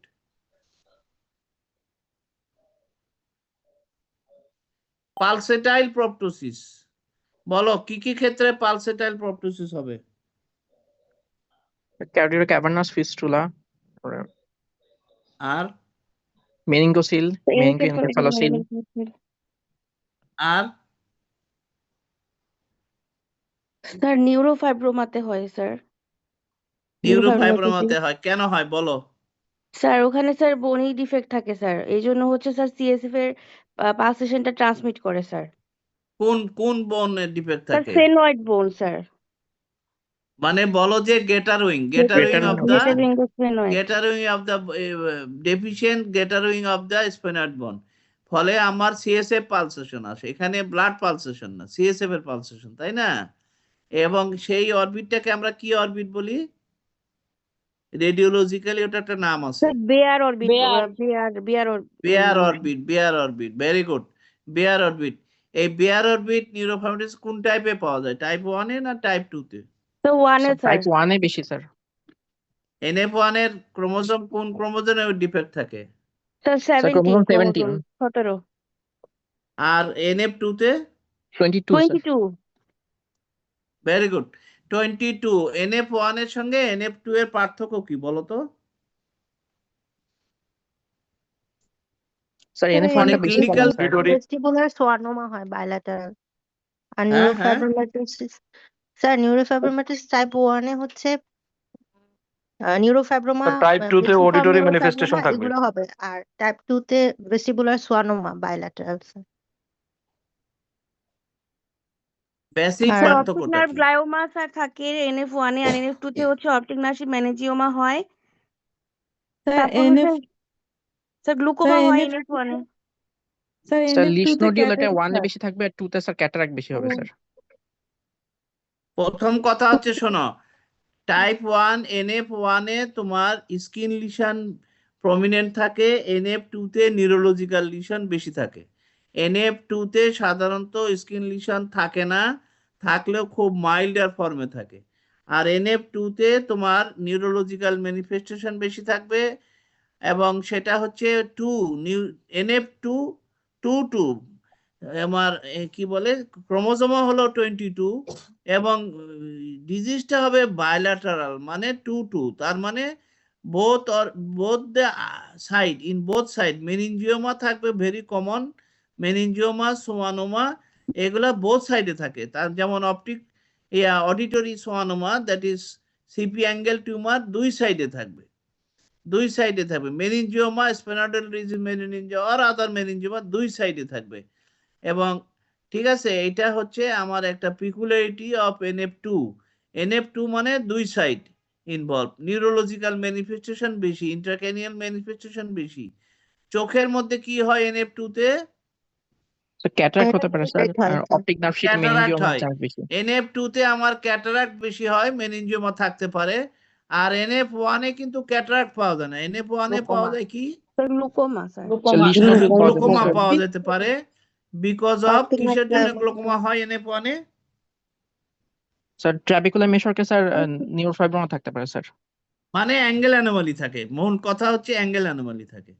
ট্যাবিকুলার মেশরকেও angle anomaly থাকতে পারে, নিউরোফাইব্রোমাটাস টিস্যু থাকতে পারে, এই জন্য আমাদের গ্লুকোমা বেশি হয়। আর কি বেশি হয় NF1 এ? অকুলার ফিচার কি কি? স্যার লিশ নোডিউল থাকে sir, Lisch choroidal nodule, melanoma হতে পারে স্যার, অপটিক আর নার্ভ অপটিক নার্ভ গ্লায়োমা হতে গ্লায়োমা। পারে স্যার। কমনটা বলো। Optic nerve glioma, Lisch nodule. Optic nerve glioma, optic nerve sheath meningioma, এই দুটো আমরা NF1 এ বেশি পাই। আর আমাদের চোখের মধ্যে আইবলের ভিতরে হলে অরবিটে, আর আইবলের ভিতরে হলে আমরা গ্লোকোমা পাই, এবং লিশ নোডুল পাই on the surface of the iris, তাই তো? কিন্তু NF2 তে আমরা সাধারণত চোখের ভিতরে হলে ক্যাটারাক্ট পেতে পারি, এবং NF2 তে অরবিটে মেনিনজিওমা পেতে পারি, অপটিক নার্ভ গ্লায়োমা না, মেনিনজিওমা পেতে পারি বাইল্যাটারাল। আর ব্রেনের ভিতরে আমরা পাই বাইল্যাটারাল মেনিনজিওমা, বাইল্যাটারাল সোয়ানোমা, এগুলো আমরা skin lesion very minimum or absent in case of NF2, but skin lesion is prominent in case আরেকটা NF1 এ আমাদের টোসিস হবে। টোসিস তো জানোই যে এস শেপের এক্সিট ডিফর্মিটি ফর্ম থাকবে, টোসিস থাকবে। স্কিন লিশন, ক্যাপিউলেট স্পট, হ্যাঁ, নিউরোফাইব্রোমাটাস নোডিউল, এগুলো আমাদের টাইপ 1 এ থাকে। তাহলে আমরা বলবো যে পালসেটাইল প্রপটোসিস, ক্যারোটোক্যাভানাস ফিস্টুলা, আর্টেরিওভেনাস ম্যালফরমেশন। অরবিটের ভিতরে যদি আর্টেরিওভেনাস ম্যালফরমেশন থাকে সেখানেও আমরা পাবো, নিউরোফাইব্রোমাটোসিসে পাবো, মেনিঙ্গোসিল অর মেনিঙ্গোএনকেফালোসিল হলেও পাবো। আর হচ্ছে ট্রমা বা সার্জারি করে আমরা যদি, যেমন NF1 এ তোমার গেটারিং অফ দ্য স্পোনাইড বন্ড ডেফিসিয়েন্ট থাকে, সেরকম তোমার ট্রমার পরে পেশেন্টের মনে করো একটা খোসা লাগছে, কাঠি একটা ঢুকে গেছে নিচের থেকে একদম রুফ অফ দ্য অরবিটে, পরে ওটা বের করা হয়েছে, কিন্তু ওই যে ওখানে একটা ডেফিসিয়েন্স থাকলো, ফলে তোমার ওই CSF পালসেশন আমরা প্রপটোসিস, মেনিঙ্গোসিল হয়ে প্রপটোসিস হতে পারে। তা আমরা মূলত বলবো ক্যারোটিক ক্যাভানাস ফিস্টুলা, আর্টেরিওভেনাস ম্যালফরমেশন এবং নিউরোফাইব্রোমাটোসিস আর মেনিঙ্গোসিল। এখানে আমরা একটা নিউরোফাইব্রোমার ছবি দেখাচ্ছি, এখানে উপরে লেখাই আছে নিউরোফাইব্রোমা। এখানে এস শেপের deformity of the eyelid, ptosis with S শেপের ডিফর্মিটি অফ দ্য আইলিড। এখানে আমরা কি পাবো এই লিডের ভিতরে পালপেশনে? ব্যাড প্লেজিজম ওয়ার্ম লাইক একটা back sensation. Worm like like feeling হবে বা cord like feelings in the আর এই যে আমরা দেখতে পাচ্ছি সিটি স্ক্যানে যে এখানে বেয়ার অরবিট দেখা যাচ্ছে, তার মানে the greater wing of this deficiency of the greater wing of the spinal bone, greater wing of the spinal bone না থাকার জন্য আমরা এখানে দেখতে পাচ্ছি যে রাইট সাইডে একটা বনি ডিফেক্ট দেখা যাচ্ছে বড় ধরনের এবং এই যে 3D রিকনস্ট্রাকটিভ ভিউতে আমরা দেখতেছি যে there is a large defect in the greater wing of the spinal bone. In the spinal বোনের গ্রেটার উইং লেসার উইং সবই এখানে এফেক্টেড হয়েছে। যাই হোক স্পাইনাল বোনের ডেফিসিয়েন্সি দেখা যাচ্ছে, এটাকে আমরা বলতেছি যে নিউরোফাইব্রোমাটোসিস। আচ্ছা এখন বলো সিস্ট হতে পারে কি কি অরবিটে?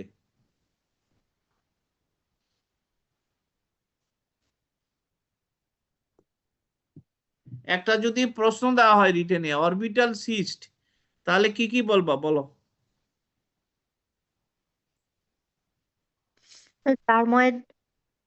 Dermoid cyst. Dermoid cyst, very good. আর আর sir epidermoid cyst. Chocolate cyst sir, epidermoid cyst. Chocolate cyst আর স্যার, হ্যাঁ চকলেট সিস্ট হতে পারে স্যার। চকলেট সিস্ট কিসে হয়? স্যার হ্যাঁ লিম্ফ্যানজিওমাতে হয় স্যার। ইনস্টলেশনাল ব্লিডিং হলে স্যার হতে পারে। চকলেট সিস্ট আমরা পাবো লিম্ফ্যানজিওমাতে। লিম্ফ্যানজিওমাতে চকলেট সিস্ট হয়। কি জন্য চকলেট সিস্ট হয়? Due to sudden haemorrhage, sudden bleeding within the lymphangioma. Sudden bleeding হওয়ার জন্য এখানে একটা চকলেট কালারের সিস্ট তৈরি হয়, যেটা লিম্ফ্যানজিওমাতে হয়। আর কি সিস্ট পেতে পারি?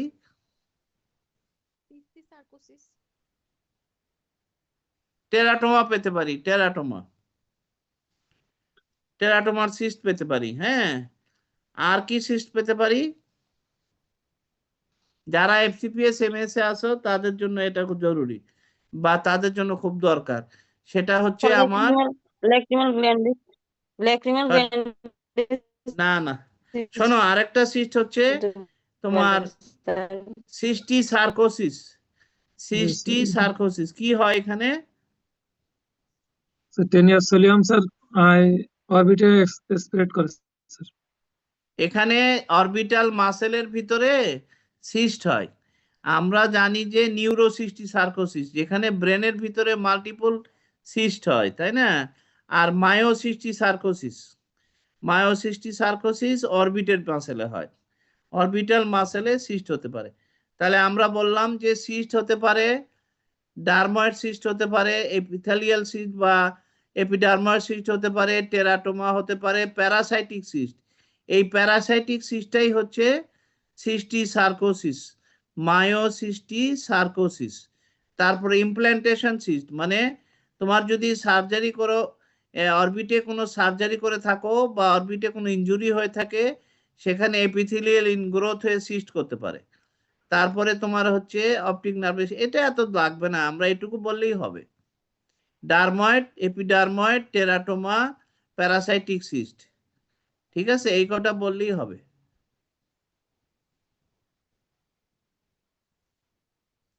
এখানে আমরা দেখতে পাচ্ছি উপরের বাচ্চা ছেলেটার চোখে একটা ইন্টারনাল অ্যাঙ্গুলার ডারময়েড, এবং আমরা সেখানে ছবি দেখতেছি যে সিটি স্ক্যানে আমরা একটা ব্ল্যাক এরিয়া সিস্টিক লিশন দেখতে পাচ্ছি। এখানে এই যে এখানে কি দেখাচ্ছে বলো তো? এটা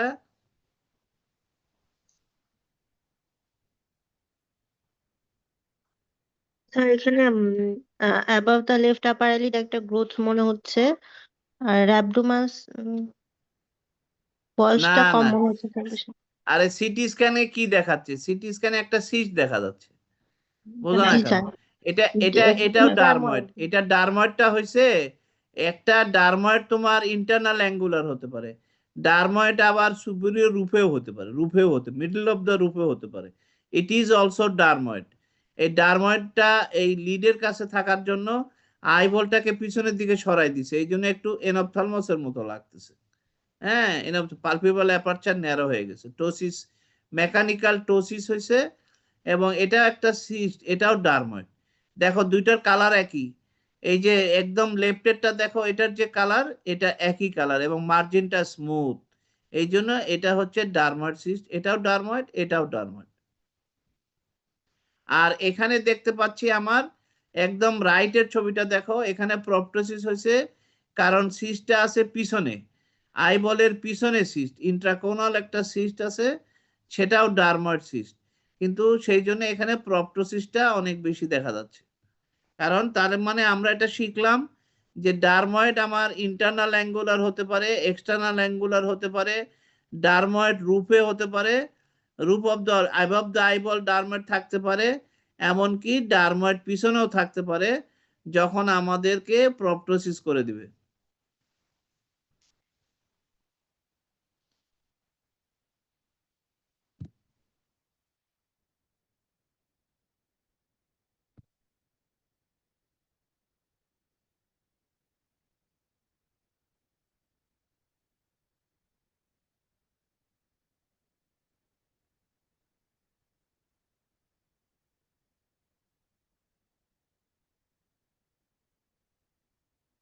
এটা হচ্ছে এক্সটার্নাল অ্যাঙ্গুলার ডার্ময়েড, ঠিক আছে।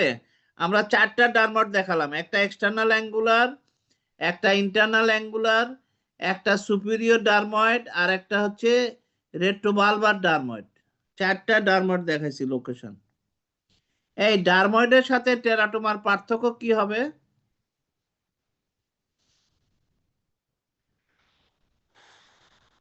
তোমার অল জার্মসেল লেয়ার থেকে অ্যারেস্ট করবে। আর ডার্ময়েড? So ডার্মার তো এটা ডার্মাট কোরিওস্টোমা স্যার আছে। Abnormal location sir, normal tissue and abnormal location. তো টেরাটোমাও তো তাই, টেরাটোমা পরিস্টোমা, কার্সিনোমা। পরিস্টোমা আর কি। আর হেমানজিওমাটা ডার্ময়েড কি? করি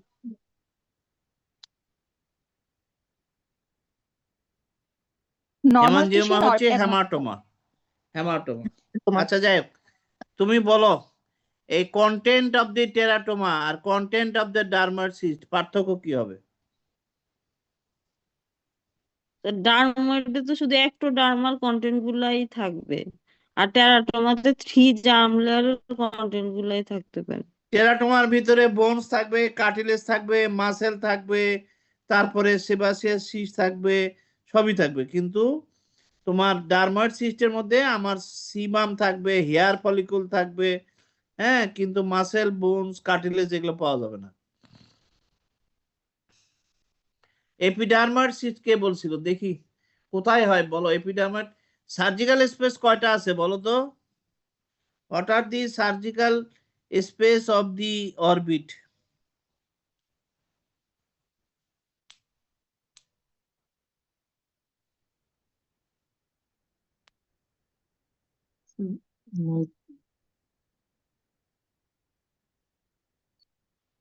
এক্সট্রাকর্নাল, ইন্টারকর্নাল, সাবটেনাল। মাসরুর বলো। 5টা আছে স্যার। স্যার এক্সট্রাকর্নাল হতে পারে স্যার, আচ্ছা ইন্ট্রাকর্নাল। পাঁচটা কে বললো? পাঁচটা যে বলছো সে বলো আগে কি কি পাঁচটা। স্যার এক্সট্রাকর্নাল, ইন্ট্রাকর্নাল, সাবটেনন, সাবপেরিওস্টিয়াল, আর স্যার হচ্ছে সাবপেরিওস্টিয়াল। সাবঅ্যারাকনয়েড। সাবআরাকনয়েড স্যার। সাবঅ্যারাকনয়েড এখানে আছে অরবিটের ভিতরে। সাবপেরিওস্টিয়াল। পেরিনিউরাল। না, এটা চারটা স্পেস, সার্জিক্যাল স্পেস এখানে চারটা, একটা হচ্ছে ইন্ট্রাকোনাল, এক্সট্রাকোনাল, সাবটেনস এবং সাবপেরিওস্টিয়াল। সাবপেরিওস্টিয়াল একটা টিউমারের নাম বলো দেখি।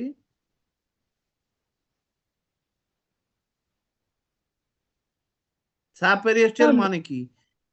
এটা মানেটা কি? মানে হচ্ছে অরবিটের যে পেরিওস্টিয়াম, শোনো, অরবিটের পেরিওস্টিয়াম এবং বোনসের মাঝখানে, অরবিটের পেরিওস্টিয়াম এবং বোনসের, অরবিটাল বোনসের মাঝখানে যে স্পেস সেটাই হলো সাবপেরিওস্টিয়াল স্পেস। এই যে ডার্ময়েড, এপিডার্ময়েড এগুলা সাবপেরিওস্টিয়াল স্পেসে থাকতে পারে। তার প্রমাণ হচ্ছে এই যে স্যাজাইটাল ভিউতে দেখো, এটা আমরা পরিষ্কার দেখতে পাচ্ছি, এটা একটা সাবপেরিওস্টিয়াল একটা গ্রোথ। এপিডার্ময়েড, ডার্ময়েড আমাদের সাবপেরিওস্টাল হতে পারে, আবার ইন্ট্রাকোনালও হতে পারে। আমরা যদি ডানেরটা দেখি, এটা হয়ে গেছে ইন্ট্রাকোনাল। আবার আমরা যদি উপরেরটা দেখি, মাঝের ছবিটা দেখি, সিটি স্ক্যান স্যাজাটাল ভিউ দেখো নিচেরটা, এখানে এটা হচ্ছে সাবপেরিওস্টাল। তার মানে সাবপেরিওস্টাল হতে পারে, ডার্ময়েড এপিডার্ময়েড দুটাই সাবপেরিওস্টাল হতে পারে। আর এক্সট্রাকোনাল স্পেসে কি টিউমার হয়, মানে আউটসাইড দি মাসেল কোন, মানে ল্যাটারাল রেকটাসের বাইরে, মিডিয়াল রেকটাসের বাইরে, সুপিরিয়র রেকটাসের বাইরে, ইনফিরিয়র রেকটাসের বাইরে, এখানে এই স্পেসে কোন কোন টিউমার হয়? ক্যাপিলারি হেমানজিওমা হতে পারে। এটা তো একটু আগে বলছি, আর কি?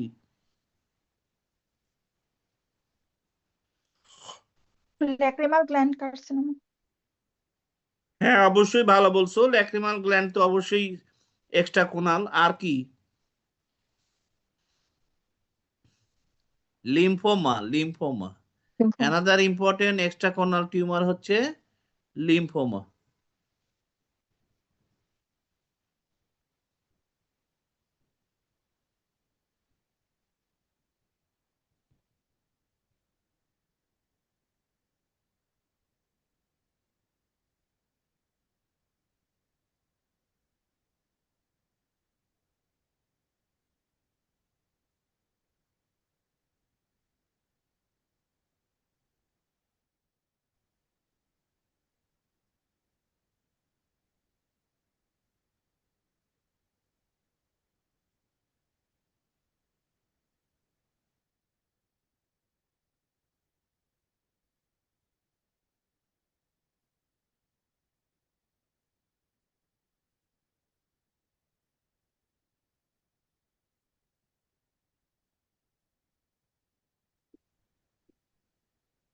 স্যার একটা রিটেন কোয়েশ্চেন কি জিজ্ঞেস করা যাবে?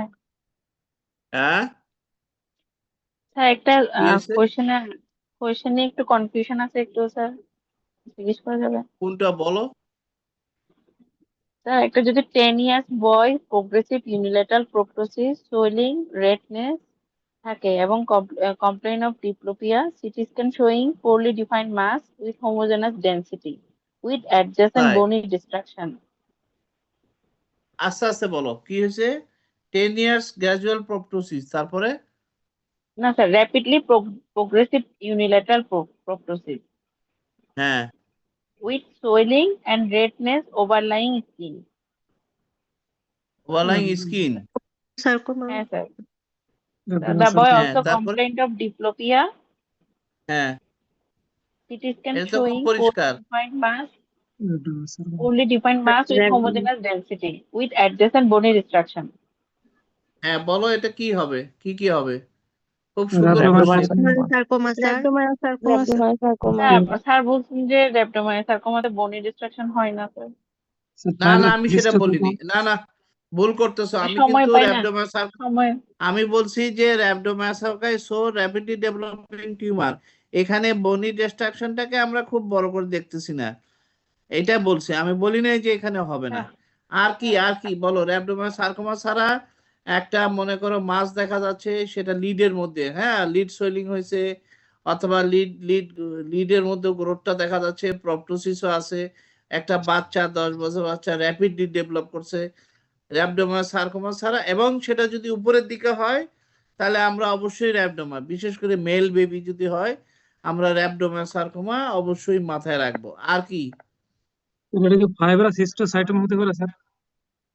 ফাইব্রাস হিস্টোসাইটোমা উপরে হয় সত্যি কথা, কিন্তু ফাইব্রাস হিস্টোসাইটোমা অ্যাডাল্টের টিউমার এবং এটা একটা বেনাইন টিউমার, এটা র্যাপিডলি ডেভেলপিং করার কোনো কারণ নাই।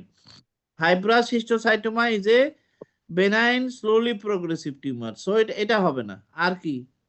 Sir lymphangioma, haemangioma, deep dermoid. Deep dermoid rapidly developing হয়, কি বলে না বলে।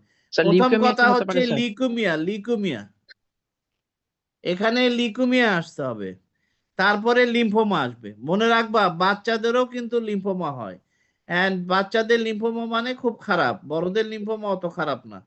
লিম্ফোমা, লিকুমিয়া বলতে হবে, র্যাপডোমায়োসার্কোমা, লিকুমিয়া, লিম্ফোমা, এগুলো হবে তোমার ডিডি। লিকুমিয়াতেও এরকম তুমি লিডে গ্রোথ পাবা এবং প্রপটোসিস, র্যাপিডলি ডেভেলপিং প্রপটোসিস পাবা, ইভেন হেমোরেজ পাবা, হেমোরেজিক প্রপটোসিস। হ্যাঁ হতে পারে। স্যার বনি লিউকেমিয়া ডিস্ট্রাকশন কি থাকবে স্যার? লিউকেমিয়া লিম্ফোমাতে বনি ডিস্ট্রাকশন থাকবে না, সেক্ষেত্রে অ্যাবডোমিনাল সার্কোমা সবার আগে চলে আসবে। ডিডি হিসাবে তো আনতে হবে। তুমি মনে করো ওটাকে একটা ডিজিজ বললা, তারপরে ডিডি বলবো না যে কি কি হলো। জি স্যার। আচ্ছা, এখানে কি দেখা যাচ্ছে সিটি স্ক্যানে?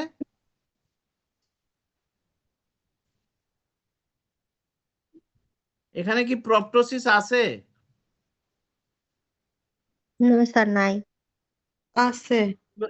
আছে স্যার। কিভাবে বুঝলা প্রপটোসিস নাই? আছে স্যার, মাইল্ড প্রোটোসিস আছে আছে। স্যার। প্রপটোসিস মাইল্ড কোন চোখে? ডান চোখে, মানে Right. এ সাইডটা যেটা লেখা সেটা।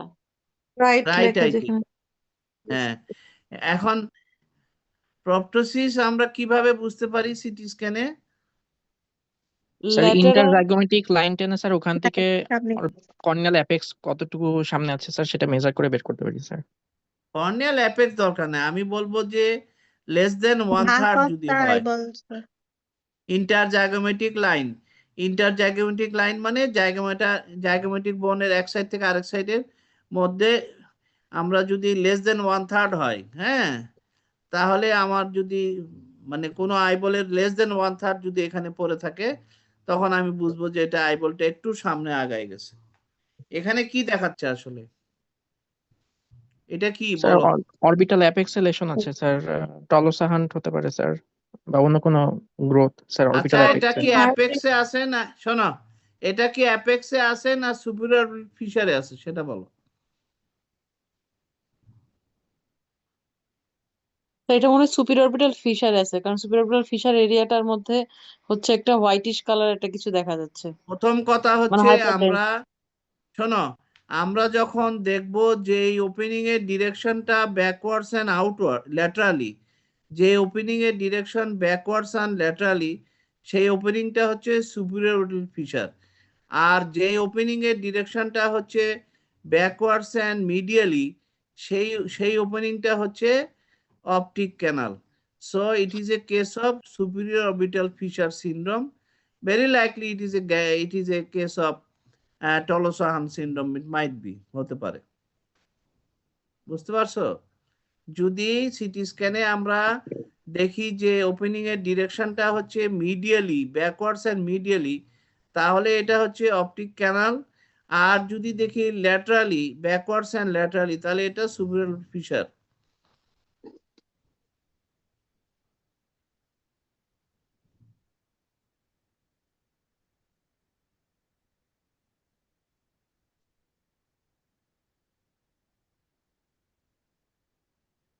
এটা কি? এটা আমরা লিখে দিছি অরবিটাল সেলুলাইটিস।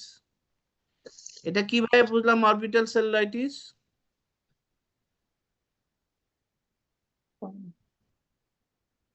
প্রপটোসিস আছে স্যার। আর এখানে স্যার এই যে কনজাংটিভাটা হয়ে গেছে স্যার, কেমোসটা বাইরে চলে আসছে, লিডের বাইরে দিয়ে গেছে, তার মানে প্রপটোসিস কনজাংটিভাল আছে। কেমোসিস এন্ড প্রোট্রুশন আছে, তাই না? Conjunctival chemosis and protrusion. আর প্রপটোসিস আছে, লিডে ইরাইথিমাটাস লিড আছে, লিড হচ্ছে ইরাইথিমাটাস ইনফ্ল্যামেটরি লিড, এবং প্রপটোসিস আছে। তাহলে এই অরবিটাল সেলুলাইটিসের স্টেজগুলো বলো। ডক্টর শফিক, বিএমইউ, অরবিটাল সেলুলাইটিসের স্টেজগুলো বলো। Stages of orbital cellulitis.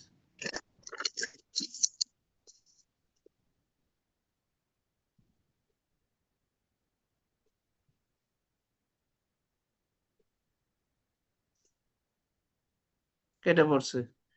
আচ্ছা, সুমাইয়া বলো। Sir preseptal cellulitis, orbital cellulitis, subperiosteal abscess,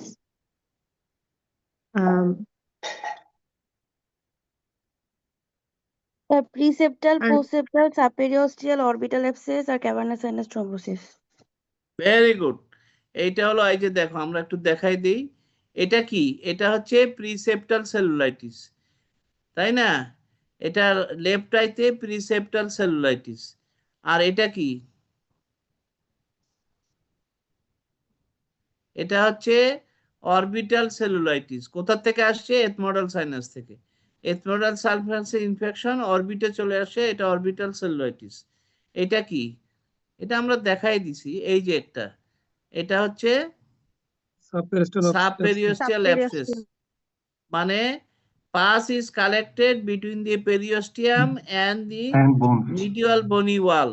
Medial bony wall and the periosteum এর মাঝখানে একটা pus collection হয়েছে, convexity towards the orbit, R one side is plane, another side is convex. This is subperiosteal abscess. তাহলে প্রিসেপ্টাল cellulitis, তারপরে orbital cellulitis, তারপরে হচ্ছে subperiosteal abscess, তারপরেরটা কি? Orbital abscess. এটাও সাবপেরিওস্টিয়াল অ্যাবসেস। এখানে দেখো অরবিটাল অ্যাবসেস, এখানে দুইটা অ্যাবসেস দেখা যাচ্ছে মিডিয়াল সাইডে, এই যে একটা অ্যাবসেস, এই যে একটা অ্যাবসেস, দুইটা। এটা হলো অরবিটাল অ্যাবসেস। এবং ফাইনালি হলো ক্যাভার্নাস সাইনাস থ্রম্বোসিস।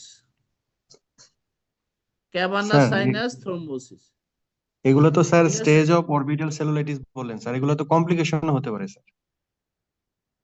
আরে ভাই কমপ্লিকেশন না, এটা হচ্ছে স্টেজেস অফ অরবিটাল সেল, এটা কমপ্লিকেশন না। এই যে দেখো stages, Chandler staging of orbital cellulitis, এটা শ্যান্ডলারের স্টেজিং। এখানে আমরা বলছি নিচেরটা দেখো, প্রথমে লাল প্রিসেপ্টাল, তারপর অরবিটাল, তারপরে সাবপেরিওস্টিয়াল, তারপরে orbital subperiosteal abscess, orbital abscess, and finally cavernous sinus thrombosis.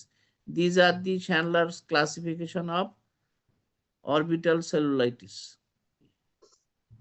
Sir sir হ্যাঁ একটা বলো। সিনারিও যে একজন বললেন স্যার, ওই সিনারিও ডিডি হিসাবে কি আমরা অরবিটাল সেলুলাইটিস আনতে পারবো? হ্যাঁ অবশ্যই আনতে পারবা, অবশ্যই আনতে পারবা, কারণ আমরা বলি যে কি বলে এটাকে, তোমার এই যে র্যাপিডলি বোন ডেভেলপিং ডিস্ট্রাকশন প্রোটোসিস। থাকবে না তো স্যার? অরবিটাল হ্যাঁ সেলুলাইটিস থেকে পেরিসেপ্টাল সেলুলাইটিস থাকবে, বোন আরে ভাই ওটা ডিস্ট্রাকশন ডিডি থাকবে আনবে না। তো, ডিডি আনবে তো, ওটাকে ডিডি করবে, ওটা হলো ডিডি। ও তো বলে নাই যে এটাই পিডি হলো, এটা হলো ডিডি। অরবিটাল সেলুলাইটিসকে অবশ্যই আনতে হবে বা আনা যাবে, সেটা হচ্ছে যে rapidly developing proptosis with pain. রhabdomyosarcomaতে পেইন থাকে, হ্যাঁ রhabdomyosarcoma বেশ পেইন থাকে, এবং অরবিটাল সেলুলাইটিসে পেইন থাকে, এবং লিড ফুলে যায়, লিড ইডিমাটাস থাকে। রhabdomyosarcomaতেও লিড ইডিমাটাস থাকে। এই যে সব দিক থেকে, এবং র্যাপিডলি প্রোটোসিস। আমরা বলি যে অনেক সময় এটা শুধু পরীক্ষার জন্য না, বাস্তবেও দেখা গেছে অনেক কেস প্রথমে অরবিটাল সেলুলাইটিস মনে করে ভর্তি করে ইন্ট্রাভেনাস ইনজেকশন দেওয়া হচ্ছে, পরে দেখা গেল যে এটা আসলে রhabdomyosarcomaর কেস। বুঝতে পারছো কথাটা? So it is so G sir, বুঝতে পারছি। কনফিউজিং যে র্যাপিডলি ডেভেলপিং প্রোটোসিস ইন চিলড্রেন সবাই ধরে নেয় যে অরবিটাল সেলুলাইটিস, কিন্তু আসলে এটা ছিল রhabdomyosarcoma। সো এটাকে অবশ্যই আনতে হবে এবং আনা যাবে। Leukaemia, orbital cellulitis, lymphoma. Lymphoma সবার শেষে বলতে হবে, ডিডি।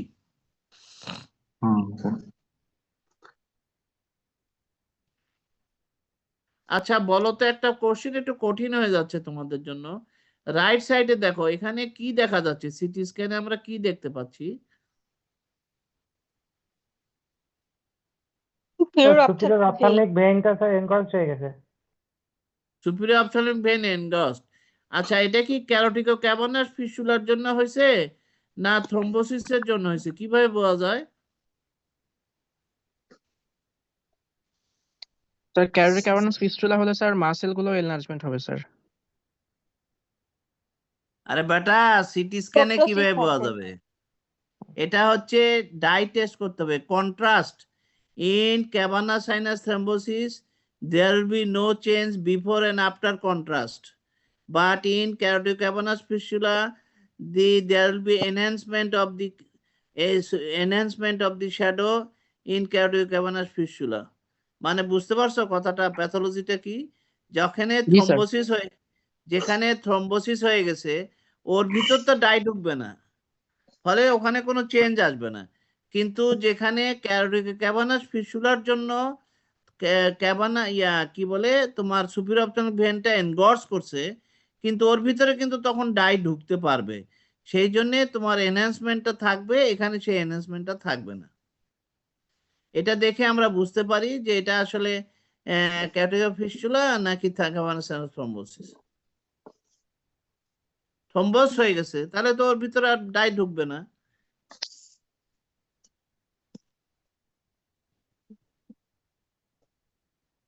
আচ্ছা, treatment of what is the treatment difference between the orbital cellulitis and subperiosteal or intraorbital abscess? Abscess হলে সেটা ড্রেন করতে অরবিটাল হবে। সেলুলাইটিস স্যার আইভি অ্যান্টিবায়োটিক চলবে স্যার মেইনলি স্যার, আর অরবিটাল অ্যাবসেস হয়ে গেলে স্যার ড্রেন করতে হবে, Drain is a surgical must. Surgical. এই যে দেখো এটা ড্রেন করা হয়েছে, এই যে উপরে দেখা যাচ্ছে ড্রেন করা হয়েছে, তাই না? সো সাবপেরিওস্টাল অ্যাবসেস এবং অরবিটাল অ্যাবসেস হলে অবশ্যই ড্রেন করতে হবে, না হলে ভালো হবে না।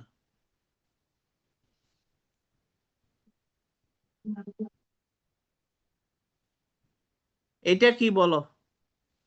Orbital sir orbital lymphoma. Lymphoma sir. Lymphoma. কেমন করে বুঝলা এটা লিম্ফোমা? স্যার স্যালমন প্যাচ। কি প্যাচ? স্যালমন প্যাচ স্যার। স্যালমন প্যাচ, স্যালমন প্যাচ বা স্যালমন প্যাচ। স্যালমন প্যাচ মানে কি?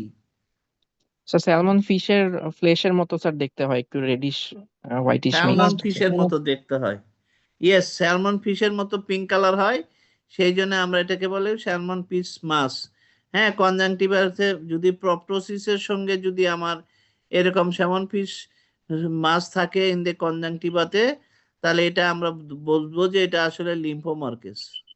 এই যে দেখো এখানে এটা লিম্ফোমার্কেস, এটা হলো লিম্ফোমা। ঠিক আছে, আমার মনে হয় আজকে থাক এটুকুই। আজকে না, এখন থেকে আমরা এটা বন্ধ করে দিলাম। আমার সবার প্রতি শুভকামনা থাকলো, তোমরা সবাই পাস করো। একটা কথা তোমাদের বলে রাখি যে আমরা পরীক্ষা নিতে বসি তোমাদের ফেল করানোর জন্য না, কারণ তোমরা কোনোদিনই আমাদের কম্পিটিটর হবে না। তোমরা যখন উঠে দাঁড়াবা, আমাদের বয়সে আসবা বা আমাদের চেয়ে জুনিয়র হয়ে যখন ভালো প্র্যাকটিস করবা, তখন কিন্তু আমরা কবরে থাকবো, বুঝছো না কথাটা? সুতরাং আমরা তোমাদের ফেল করাই, এই চিন্তাটা ভুলে যাও। আমাদের কোনো টার্গেট নাই তোমাদের ফেল করানো, আবার আমাদের এরকমও টার্গেট নাই যে তোমাকে বাড়তি সুবিধা দিয়ে দেওয়া হলো। তুমি ভালো ডাক্তারি হও, ভালো জেনে পাশ করো, এটাই আমাদের চেষ্টা, আর কোনো চেষ্টা আমাদের নাই। আমাদের কোনো ব্যক্তি, আমি বলে না, আমি মনে করি না কোনো টিচার কোনো ছাত্রকে ফেল করানোর কোনো অ্যাটিটিউড নিয়ে বসে। ইভেন তার সাথে যদি পূর্ব কোনো ঝামেলাও থাকে, তারপরেও কোনো টিচার এই বয়সে সেটা করে না, এটা করার কোনো প্রশ্নই ওঠে না। আমরা সব সময় চাই। আর একটা জিনিস মনে রাখবা যে এককভাবে কোনো টিচার কিন্তু কোনো সিদ্ধান্ত দিতে পারবে না, কারণ একটা পরীক্ষা এফসিপিএস এও যেমন মনে করো 4 জন টিচার থাকে, এমএস এও এরকম 4 জন 8 জন টিচার থাকে। একই যে লং কেস নিবে সে শর্ট কেস নিবে না, যে শর্ট কেস নিবে সে লং কেস নিবে না, যে ভাইবা নিবে সে আরেকটা নিবে না। সুতরাং ওরকম কোনো সুযোগ নাই কারো যে এককভাবে কেউ ফেল করাই দিয়ে চলে যাবে, এটা সম্পূর্ণ বাজে কথা। এবং কোনো টিচার, আমি বলবো কোনো টিচারই বসে না তোমাকে ফেল করানোর জন্য। তার লাভ কি? সে কেন ফেল করাবে? সে তো তোমার কম্পিটিটর না, কোনো টিচার তো তোমাদের কম্পিটিটর না যে তোমাকে পাশ করালে তার সমস্যা হবে। কি সমস্যা হবে? সে যে বয়সে আছে সেই বয়সে আসতে তোমার আরো বহু দিন যেতে হবে। সুতরাং তার সাথে এরকম কোনো বিষয় আমাদের কাজ করে না, এটা সম্পূর্ণ ভুল ধারণা। যাই হোক, যেহেতু পরীক্ষা চলে আসছে, রিটেনের পড়াশোনা এখন বেশি করে করো। সবার প্রতি আমরা এখানে শেষ করি, আর এত সময়ও নাই। স্যার আপনি কষ্ট করে আমাদের অনেক ক্লাস নিয়েছেন স্যার, লেট জি আওয়ার স্যার, পর্যন্ত স্যার। স্যার থ্যাংক দোয়া ইউ স্যার, রাখেন অনেক স্যার। উপকার হয়েছে স্যার স্যার। স্যার আমাদের পরীক্ষার্থী স্যার স্যার, এবার আমাদের দোয়া অনেক করুন উপকার স্যার। হয়েছে স্যার, কিন্তু চ্যাটারিংটা স্যার বললে একটু ভালো হতো। হ্যাঁ, স্যার কি বললো? ক্লাসগুলো কন্টিনিউ করলে ভালো হতো স্যার। স্যার না চ্যাটারিংটা একটু বললে ভালো স্যার হতো। না, স্যার এখন শোনো, এখন আসলে আর এটা বিভিন্ন জায়গা থেকে সমস্যাও আছে, কারণ এটা ওই বিসিবিএস মোটেই পছন্দ করে না যে এক্সামিনাররা ক্লাস নিবে, এটা বিসিবিএস। যদিও আমি জানি না আমি আসলে এক্সামিনার থাকবো কিনা, আমি তা এখনো জানি না, কারণ এক্সামিনেশনশিপ এখনো জানা যায় না, এটা পরীক্ষার আগে আগে জানা যায়।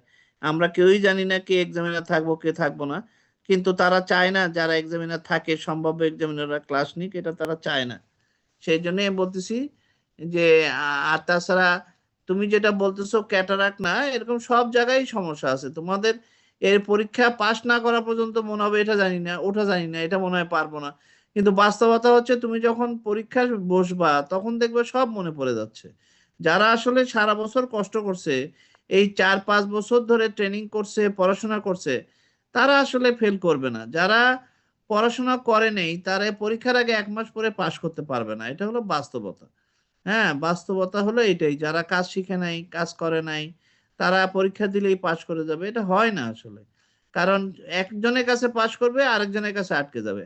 8জন 8টা মাথার থেকে বেরিয়ে আসা অত সহজ না, বুঝছো না? আর একটা জিনিস আমি তোমাদের বলি, তোমরা কিন্তু এটা মনে করো না যে একটা জায়গায় একটা জিনিস পারো নাই, সব পারছো তার জন্য তোমার ফেল হবে, কখনোই না, নেভার। আমরা ওভারঅল অ্যাসেসমেন্ট করি। তুমি একটা জিনিস পারবা না, তুমি তো 100% পাস করে পাস করবা না। আমরা তো জানি পাস মার্ক হলো 60। আমার 10টা কোশ্চেনে তুমি 6টা পারছো, তুমি কেন পাস করবো না? অবশ্যই পাস করবা। 10টা কোশ্চেনের মধ্যে তুমি 2টা পারছো, তাহলে তুমি কি পাস করবা বলো? এটা তো হয় না। সেই রকম আসলে বিষয়টা তোমার কাছে মনে হয় ওই স্যারের কাছে এই প্রশ্নটা পারিনি, এই বুঝে আমি ফেল করে গেলাম। হ্যাঁ, কিন্তু এরকম কিন্তু ঠিক না। এটা কখনোই কোনো টিচারই এটা করে না। 1টা 2টা কোশ্চেন তোমরা পারবা না, আমরা তো জানি। আমরা তো তোমাদের বয়স পার হয়ে আসছি, ওই সময় আমরাও এরকমই ছিলাম, বরং আমাদের চেয়ে তোমরা অনেক বেশি জানো। আমরা কিন্তু তোমাদের বয়সে এত জানতাম না, এত টেকনিক, এত আমাদের ওসিটি, অ্যাঞ্জিওগ্রাম, এই সিটি স্ক্যান, এমআরআই দেখার আমাদের সৌভাগ্যই হয়নি। ফলে আমরা এর চেয়ে অনেক কম জেনে এফসিপিএস পাস করছি। তোমরা আল্লাহর রহমতে অনেক ভালো জানো এবং অনেক দূর যেতে পারবা ইনশাআল্লাহ। ঠিক আছে? তো সবাই ভালো স্যার থাকো, লং টেস্ট ভালোভাবে নিয়ে পরীক্ষা দাও। স্যার স্যার হ্যাঁ বলো। স্যার লং টেস্ট তো অনেক সময় স্যার কমপ্লিট করা যায় না, দেখা যায় আমরা সেলিয়েন্ট ফিচারটাই ভালো করে লিখি, তো ওই ক্ষেত্রে স্যার মাঝখানে মাঝখানে যে গ্যাপ রয়ে যায় অনেক সময় সময়ের কারণে। শোনো শোনো, লং কেসের যে খাতাটা দেওয়া হয় এটা কিন্তু আমাদের জন্য না, তোমাদের জন্য, যাতে তুমি ওই ভুলে গেলেও ওই খাতাটা দেখে বলে ফেলতে পারো ওইখানে কি লিখছো। That is not at all important, not at all important. তুমি যে ফেসটা করতেছো ভাইবাটা, প্রথম জিনিস আমরা দেখি তোমার ডায়াগনোসিসটা ঠিক হলো কিনা, তুমি আসলে যে ফাইন্ডিংস গুলা ওখানে আছে সেগুলা তুমি দেখছো কিনা, তুমি ধরতে পারছো কিনা, এটাই আমাদের মূল টার্গেট। এরপরে আমরা কিছু প্রশ্ন করব, কিছু পারবা কিছু পারবা না, কোনো সমস্যা নাই, কিন্তু মূল বিষয় হলো তুমি জিনিসটা চিনতে পারছো কিনা। এখন মনে করো একটা সিআরভিওর কেস তুমি ডায়াবেটিক রেটিনোপ্যাথি বলে ফেলছো, বলো তুমি কি পাস করবা? এটা কি সম্ভব? সম্ভব না, কারণ আরেক চোখে কিছু নাই, এই চোখে তোমার মনে করো সিআরভিও থেকে এখন পলিফাইটিভ রেটিনোপ্যাথি ডেভেলপ করছে, আদার আই একদম ফান্ডাস নরমাল, একটা হাইপার টেনশনের ডায়াবেটিসও আছে, হাইপার টেনশন আছে, কিন্তু আদার আইতে একটা মাইক্রোঅর্গানিজম পর্যন্ত নাই।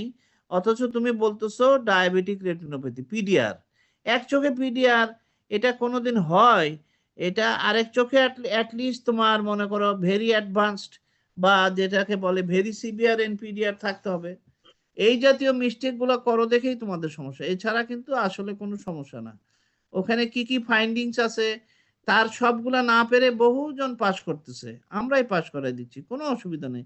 কিন্তু বেসিকটা ঠিক থাকলে তোমাদের কারো অসুবিধা হবে না ইনশাআল্লাহ। ঠিক স্যার আছে? স্যার পরীক্ষার হলে স্যার অনেকে যে আমরা আছি বা একটু পাজেল হয়ে যায় স্যার পরীক্ষার হলে। তো স্যার এটা একটু স্যার আমাদের একটু সাহস দিয়েন স্যার, আসলে একটু দোয়া দেন স্যার। মানে এই পাজেল হয়ে যাওয়ার পরীক্ষার ব্যাপারটা হলে আসলে একেবারে কমন স্যার। শোনো, আমি একটা কথা বলি, পরীক্ষার হলে তুমি পাজেলড হবা নাকি তুমি খুশিতে নাচবা? এটা হয়? তুমি তো পাজেলডই হবা, এটাই তো স্বাভাবিক। পরীক্ষার হলে তুমি ভয় পাবা, সেই জন্য তোমার প্রথম দিকে একটু কথা ঠিক মতো বেরোবে না, কিন্তু যখন তুমি দু একটা কথা বলার পরে যখন তোমার ভিতরের জিনিসগুলো বেরিয়ে যাবে, যখন দেখবো যে হ্যাঁ, তখন তুমি ঠাস ঠাস সুন্দর উত্তর দিবা। যারা আসলে পাশ করতেছে তাদের জিজ্ঞেস করে দেখো, তারাও কিন্তু ভয় পাইছে, সবাই ভয় পেয়েই পরীক্ষার হলে গেছে। কে পরীক্ষা, আমরা কবে পরীক্ষা দিছি ভয় ছাড়া? প্রত্যেকটা মানুষ পরীক্ষা দিতে ভয় পাবে, এটাই তো স্বাভাবিক। এটা তো অস্বাভাবিক কিছু না, এটা তো স্বাভাবিক, প্রত্যেকটা মানুষ ভয় পায়।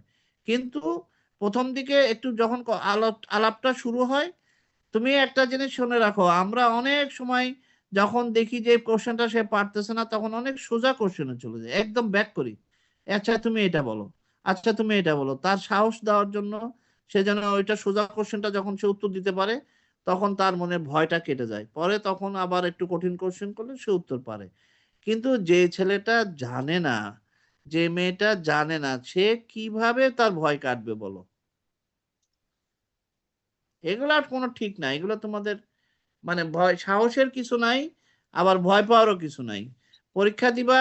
আর শোনো, পরীক্ষা, একটা কথা তোমাদের বলি, পরীক্ষা কিন্তু তুমি যে নাম্বারটা পাও সেটা কিন্তু আমরা দয়া করে দেই না, এটা তোমার অধিকার, এটা তোমার রাইট, তুমি এটা অর্জন করছো। যে নাম্বারটা তুমি পাইছো সেটা তুমি অর্জন করছো, এটা কেউ দয়া করে দেয়নি, কোনো মাস্টারই দয়া করার কোনো ক্ষমতা রাখে না। দয়া তো একমাত্র আল্লাহ করবে, আর কে দয়া করবে? আর কারো দয়া করার কোনো ক্ষমতা নেই, এটা তুমি অর্জন করছো। সুতরাং এখানে তো তোমার ভয় পাওয়ার কিছু না, পরীক্ষার হলে ভয় পাওয়ার কি আছে? তুমি বলবা যে আমি পারছি, পারবো, ব্যাস, আমি পারবো। আমি তুমি দরকার হলে বলবা যে স্যার এই জিনিসটা আমি বুঝতেছি না, আপনি যদি আরেকটু বলেন, এই জিনিসটা স্যার বুঝলাম না, আপনার কথাটা স্যার বুঝতে পারতেছেন, আরেকবার যদি স্যার একটু বলতেন, ব্যাস, আবার বলবে এক্সামিনার, কোনো অসুবিধা কি? ঠিক আছে, ওকে, বেস্ট অফ লাক, সবাই ভালো থাকো, ভালো পরীক্ষা দাও থ্যাংক ইউ স্যার, ইনশাআল্লাহ। আসসালামু আলাইকুম স্যার। দোয়া রাখেন স্যার। স্যার, ঠিক আছে।